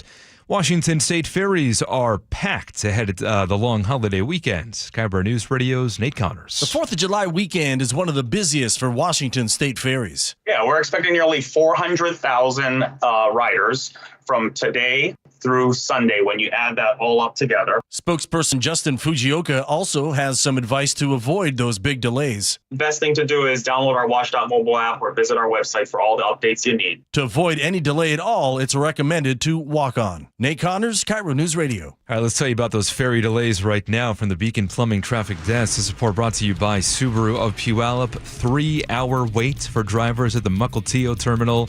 Long waits elsewhere, including at the Edmonds and Point Defiance terminals. 1-hour waits there. Drive times are not looking much better. We are starting to see the volume build ahead of the getaway day. Right now, 1-hour drive from Tacoma to Olympia, an hour from Renton to Puyallup. Heading north into Everett, about an hour drive there from Seattle or Bellevue. Right now, Bellevue to Renton, about a 34-minute drive. And you got those usual slowdowns into downtown Seattle. Heading southbound from Linwood, it jams up around the U District, playing on 50 minutes from Linwood to downtown. This report brought to you by Subaru of Puyallup. It has you covered with over 300 new Subarus on the lot. Come in now so you can secure today's pricing on tomorrow's car at Subaru of Puyallup, your stress-free dealership. Weather now brought to you by State Roofing and Exteriors. Mostly sunny today, highs in the mid to upper 70s. Right now, 73 in downtown Seattle. I'm Aaron Granillo, KIRO News Radio. Your best source for local news. You're listening to KIRO News Radio, Northwest News. Welcome back to the show. We're going to get to your text messages, of which very opinionated today. Lots of stories to talk about. Coberger plea, Diddy conviction, homeless encampments setting up in church parking lots, free drug use programs, safe swimming in the summer. That last one's not so controversial. But it's quite a mixed bag of topics. We covered a ton of stuff. Yeah, nobody does a show like we do. Before we get to that, though, do you guys want to hear a little bit about ferry boats? Yeah, you said you had a surprising take on this? I have a surprising take on this. Everybody within the sound of my voice is probably going to be rejoicing just like I am. Hallelujah. We are getting some new ferry boats for the first time. There's a My Northwest article about this. Go read it. It's great. For the first time in more than 50 years, a Washington ferry will be built out of state. Governor Ferguson awarded the contract to Florida's Eastern Shipbuilding Group. 3 new hybrid electric ferries, 160-car ferries, $714 million. That's what they're going to cost. That's okay. Not cheap, but, they last for 50 years, so hopefully that works. It is a new technology, these hybrid electrics, so are they going to be successful? We don't know that. The bid came in 6% below the state's expected cost. That's great. That's nice. Yeah, that's nice. That's good. That's a good thing. The first boat is expected to be on the water in 2029. I will believe that when I see it. They are expected to carry approximately 1,500 passengers, yada, yada, yada. Here's my question, though. Sure. The next highest bid, they were really considering 2 builders. Okay. Was Whidbey Island-based Nichols Brothers Boat Builders. Okay. So local group. In-state, yeah. In-state. I don't know what the difference was in the bids. Okay. If it was close, would you be willing to pay higher for it to be built locally? That's a great question. I would. There's a lot of benefit to local businesses. They put so much into the ancillary benefits to the community. And again, well-paying jobs, spending the money they make here at home. Yeah, and we don't know the difference in the bids. We don't know if it was, like the Florida bid was $714 million. I don't know if the local company was way above that. I don't know. But we have a statement from the president and CEO of the Economic Alliance of Snohomish County, who said this is a very disappointing news for the working men and women in Snohomish and Island counties and the state of Washington. And obviously, I think they would have preferred for nearly $1 billion. It was a negligible difference? I mean, if you're willing to spend, the state was prepared to spend close to $1 billion on these things. Right. And that money's not going to go out of state, which they had a rule until a few years ago that you could only build it in state for this very reason. So the money would stay in state. How much more would it have been that was okay to go out of state to make this deal? That is the question. Like, what's the threshold? Is it an extra $50 million? Is it an extra $100 million? What was the difference in bids? That's getting to be the point. Well, according to the story I'm reading here, a $350 million higher bid came from. So that's significant. That's from Nichols Brothers Boat Builders. Yeah, that's 50% increase. That's way too much. That's nuts. I mean, 350. Yeah. Yeah. So if you're asking them to pay 50% higher, then they made the right choice to go to Florida. So they had $750 allocated for this. It came in at $714.5. Yep. You said a significant savings from the budgeted amount. That would have been a 25% or a 33% higher than they're allocated for if it came in as $1 billion plus. Yeah. For the 3. A lot of money. But then again, also that's money being injected right here into this economy. It's $1 billion spent local. No, I didn't realize it was a 50% higher. Why was it so different? Are boats just better boats made in Whidbey Island? Well, I'll tell you what. I wonder if it's just more expensive to do things in our state. We have a lot of taxes in our state that Florida probably doesn't have. We have a lot of higher cost of living, higher I should say, a living wage or higher labor costs, I guess, in Washington State. Possibly. I don't know what Florida's Eastern Shipbuilding Group pays their employees, and I don't know what materials materials must be cheaper there. Labor must be cheaper there because they still got to get it from there to here, and transportation costs. If that Whidbey didn't have to deal with. Yeah. It's a big difference. Big difference. All right. Well, I agree with that decision. Yeah. And like you said, 2028. They said. 2029. 2029. Okay. Well, I'll believe when I see it. Like you said, I'll believe when I see it, man. Yeah. In 2032, we're going to be like, where are these boats? Where are these boats? Yeah, We've been hearing so much about. Write that down. Put it in an envelope. They ran out of battery on the way. All right. Let's get to some of these text messages. Laura, why don't you start us off? Do you want to start us off, Laura? You're a little hoarse. A little. Your voice is a little hoarse. It does kind of hurt to talk. But you know what? It is my job. All right. So I'll power through. Some people like the husky voices. I've gotten some interesting text messages to that. I'll say that. On Coberger's guilty plea, Benny, the tugboat expert, says we will probably never know Coberger's motive now. True. Which is what you were saying earlier. Yeah. Just one of the things. That's the biggest mystery. You asked at the start of the show, what is it about these kinds of cases that fascinates true crime fanatics? I would consider myself not a fanatic, but enjoy watching yeah, crime. Absolutely.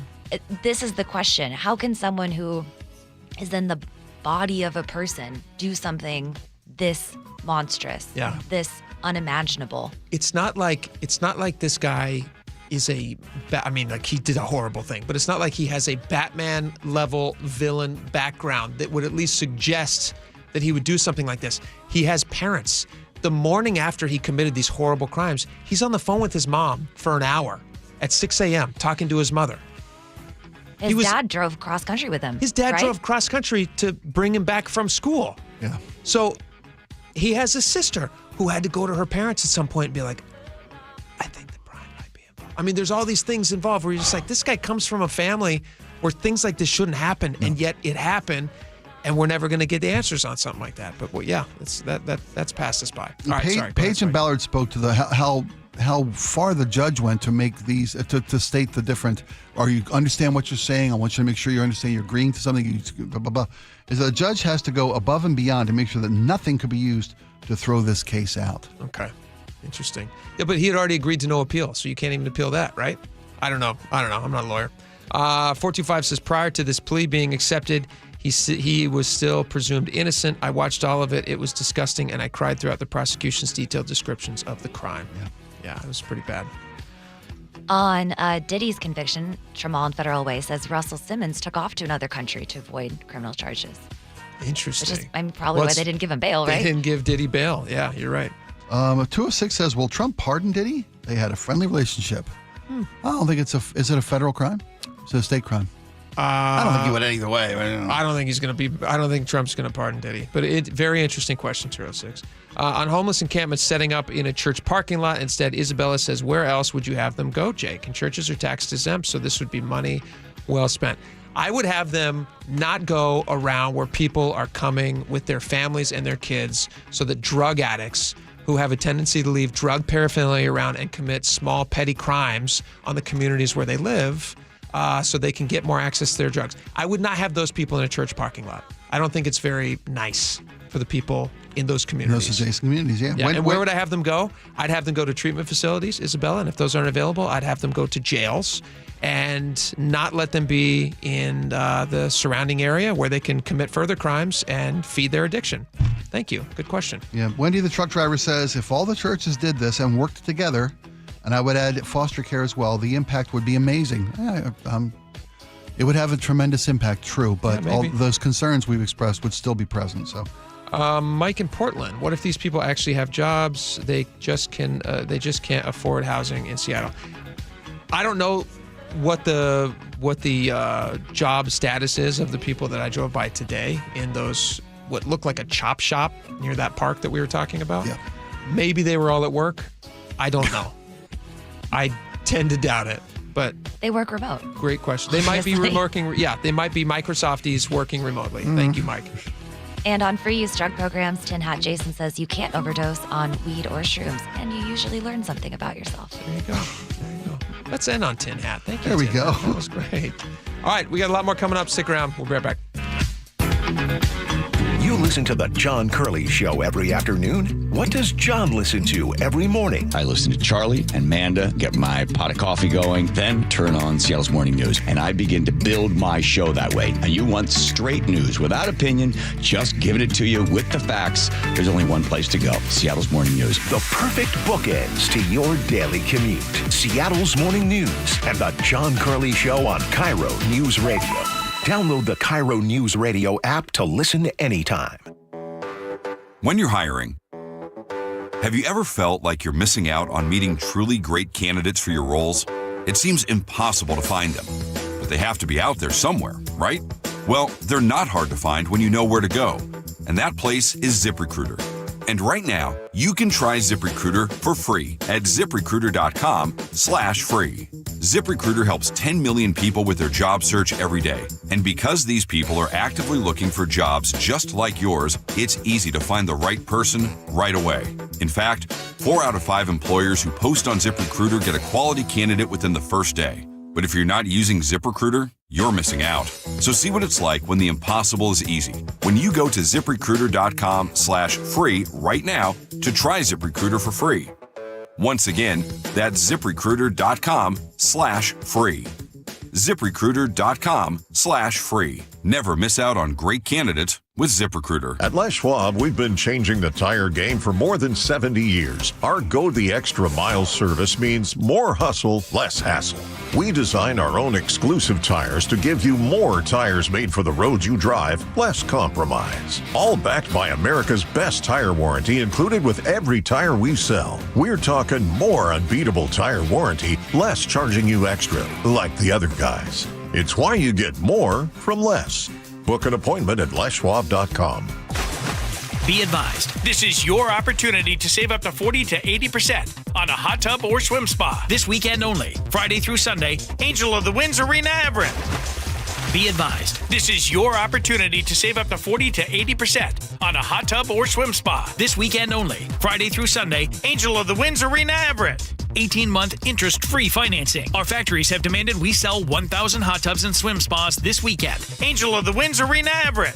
Huge factory incentives, factory rebates, this weekend only. Angel of the Winds Arena Everett. We can remove your old hot tub. Free delivery of your new hot tub. Hot tub starting at $2,999. Angel of the Winds Arena Everett. Free delivery of your new hot tub. Just relax and enjoy. Angel of the Winds Arena Everett. Friday, 2 p.m. to 8 p.m. Saturday, 10 a.m. to 8 p.m. Sunday, 10 a.m. to 6 p.m. Free admission.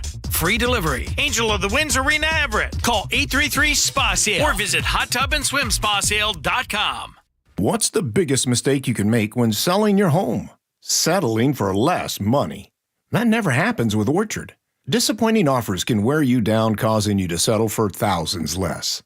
You don't have to settle when you sell with Orchard. Orchard reinvented the real estate industry by guaranteeing your home sale and helping you sell on the market for top dollar. First, Orchard gives you cash up front so you can buy and move into your new home first, on your timeline. No waiting, no showings, no double moves. Then once you're all settled in, your Orchard agent helps sell your home on market for top dollar. Here's what one Orchard customer said. I never could have sold without Orchard. I made way more than I expected, and it couldn't have been easier. With Orchard, you never have to settle for less. Buy before you sell and get top dollar for your home with Orchard. Curious how much your home is worth? Visit Orchard.com to get your free home valuation. That's Orchard.com. Orchard.com. Guys, did you know your testosterone affects everything in your system, including how you feel and perform every day? Right now, Revive Men's Health Seattle will check your testosterone for free. Knowing your T levels is the first step in understanding if you have low T. Your testosterone level impacts your energy, libido, sleep, weight, hair loss, mood, and even ED. Maintaining an appropriate T level can change your whole life. Most men start to see changes in their hormone levels in their 30s. Experience and results matter. So what are you waiting for? Get your T levels checked today by local, experienced, and trusted men's health experts. They've helped thousands of men since 2011. They're so confident they can help you, they even guarantee it. Call Revive today and schedule your free testosterone test, free exam, and free consultation. Call Revive Men's Health at 206-529-1111. That's 206-529-1111. Or visit ReviveMen'sHealth.com. Now is your time to get into a new D.R. Horton home by taking advantage of its National Red Tag Sales Event this Saturday, July 5th through July 20th. Stop by any of its participating communities and find select Red Tag homes at incredible pricing. So whether you're buying your first home or looking for an upgrade, you don't want to miss the Red Tag Sales Event starting this Saturday. Discover the D.R. Horton difference at drhorton.com. D.R. Horton, America's builder, an equal housing opportunity builder. Make your first lawn move with the reliable performance and power of Steel battery tools. Hedge trimmers, mowers, string trimmers, and more. Shop in store or online at steeldealers.com. Over 400 tariff-free new Kias are available now at Kia of Everett with easy lease and financing options. Experience simple, easy fun at Kia of Everett today. Tired of unwanted clutter taking over your space? Well, say goodbye to it all with Happy Hauler. Seattle's eco-friendly junk removal service. Tune into KIRO News Radio, 97.3 FM or KTTH AM 770 for Home Matters, featuring Happy Hauler this Saturday at 2 p.m. Discover how Happy Hauler can help you declutter and reclaim your home, all while donating as much as possible to those in need. So make yourself, your family, and your community happy. Go to happyhauler.com. Hauling with a heart.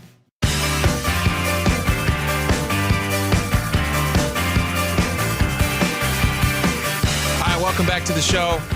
I hate to do this to you, but I saw this online today. I want to share with everyone.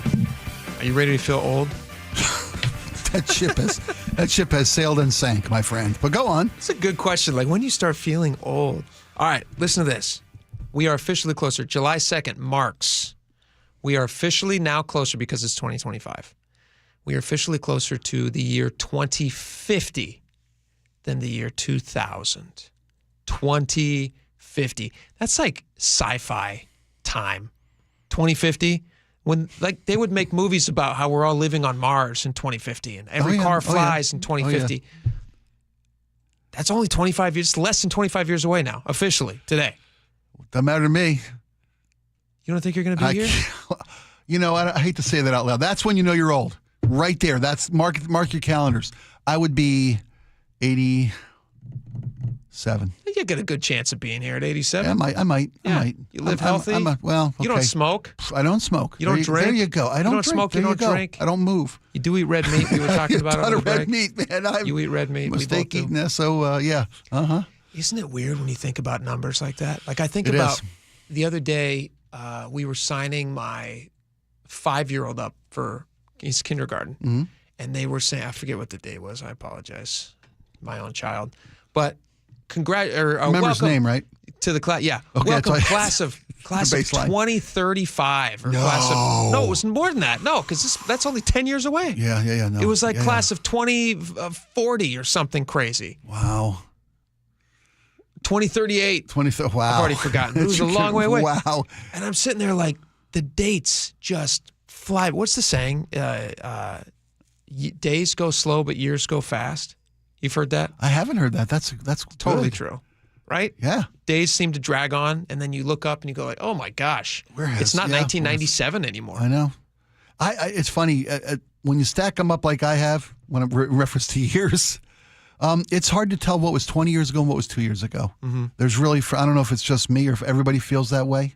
I think stuff that happened to me in the 90s feels no different in my memories than stuff that happened to me in 2022. No, I know it feels that way to everyone because I was just talking with Chris Sullivan about a news story that I was trying to remember this news story about this guy who dug a bunker when we were talking about the Idaho ambush shooter the other day, and I was like, wasn't there like another survivalist weird story that happened? I remember covering it, and I was like, when was that? And Chris thought it was. He goes, yeah, it was a couple years ago. I think it was in like 2019, maybe late 2018. I was like, I don't know. I feel like it might have been longer. And it was in 2012. It was 6 years prior to when he thought. And that's what time does. It just melts. Yeah. And when you're thinking about a memory, there's no 5-year-old memories aren't any fresher than 30-year-old memories to me. It just doesn't feel that way. Do you feel like COVID screwed up your timeline memory-wise? To me, that pause on society and everything, pause on life. Because it took you out of your normal routine. Yeah, it took everybody out of every normal routine. It was the weirdest 2 years to go through. Yeah, maybe. Depending on how deeply it impacted your particular situation. It seems like that has really kind of screwed up. And I don't know. Memory fades as time goes on. Sure. Your ability to recall fades. I think that's just Which is natural. nice sometimes. Sometimes so it's nice, all memories turn to gold, they say. Oh, that's sweet. I genuinely think that long COVID affected my memory. I like to use that as an excuse as opposed to just rounding 60. Yeah. And starting to play not just the back nine. I can see the clubhouse from here. That's how far down the mountain I am. I can smell the cocoa in the clubhouse from here. It's interesting because I was having this conversation years ago. I think it was years ago. No, it was years ago with Michael Medved, and we were talking about, I don't remember why we were talking about this. We were talking about time and how it affects you differently at different stages in life. Okay. And because it's summer break, like I was remembering as a child, it seemed like summer lasted forever. Yeah, sure did. And now as an adult, it goes like lickety-split, really fast.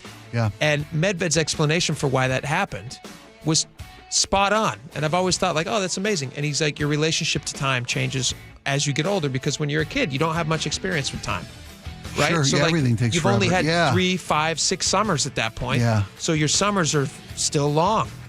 But as you get on in life, like I've now lived through 41 summers. So I've just had more of them. So they just don't affect me the same way. So time, it's moving at the same speed. There you It go. feels different. Just feels different for us. Yeah. All right. Tomorrow is July 3rd. We will be here. We hope you will be too. Stick around for John Curley. We'll see you tomorrow. Bye-bye.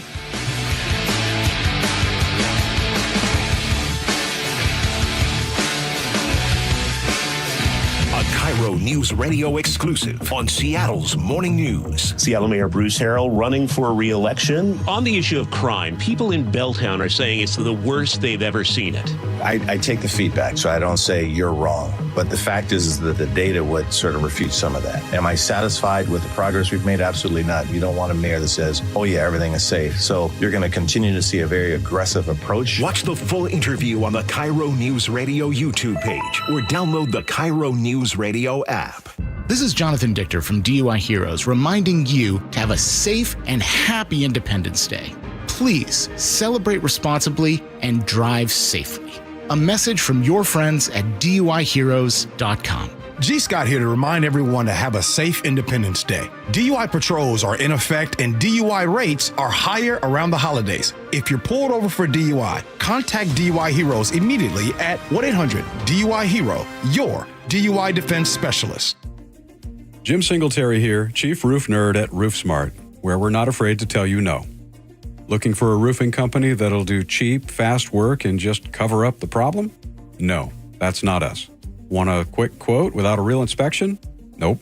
Just want a price without knowing your options? Not happening. Look, we don't want to tell you no, but if saying yes means cut corners, bad results, or wasted money, we won't do it. Period. And here's the deal. Seattle gets 150 rainy days a year. That's not wait and see weather, it's call RoofSmart now weather. We say no to leaky roofs, sloppy work, and bad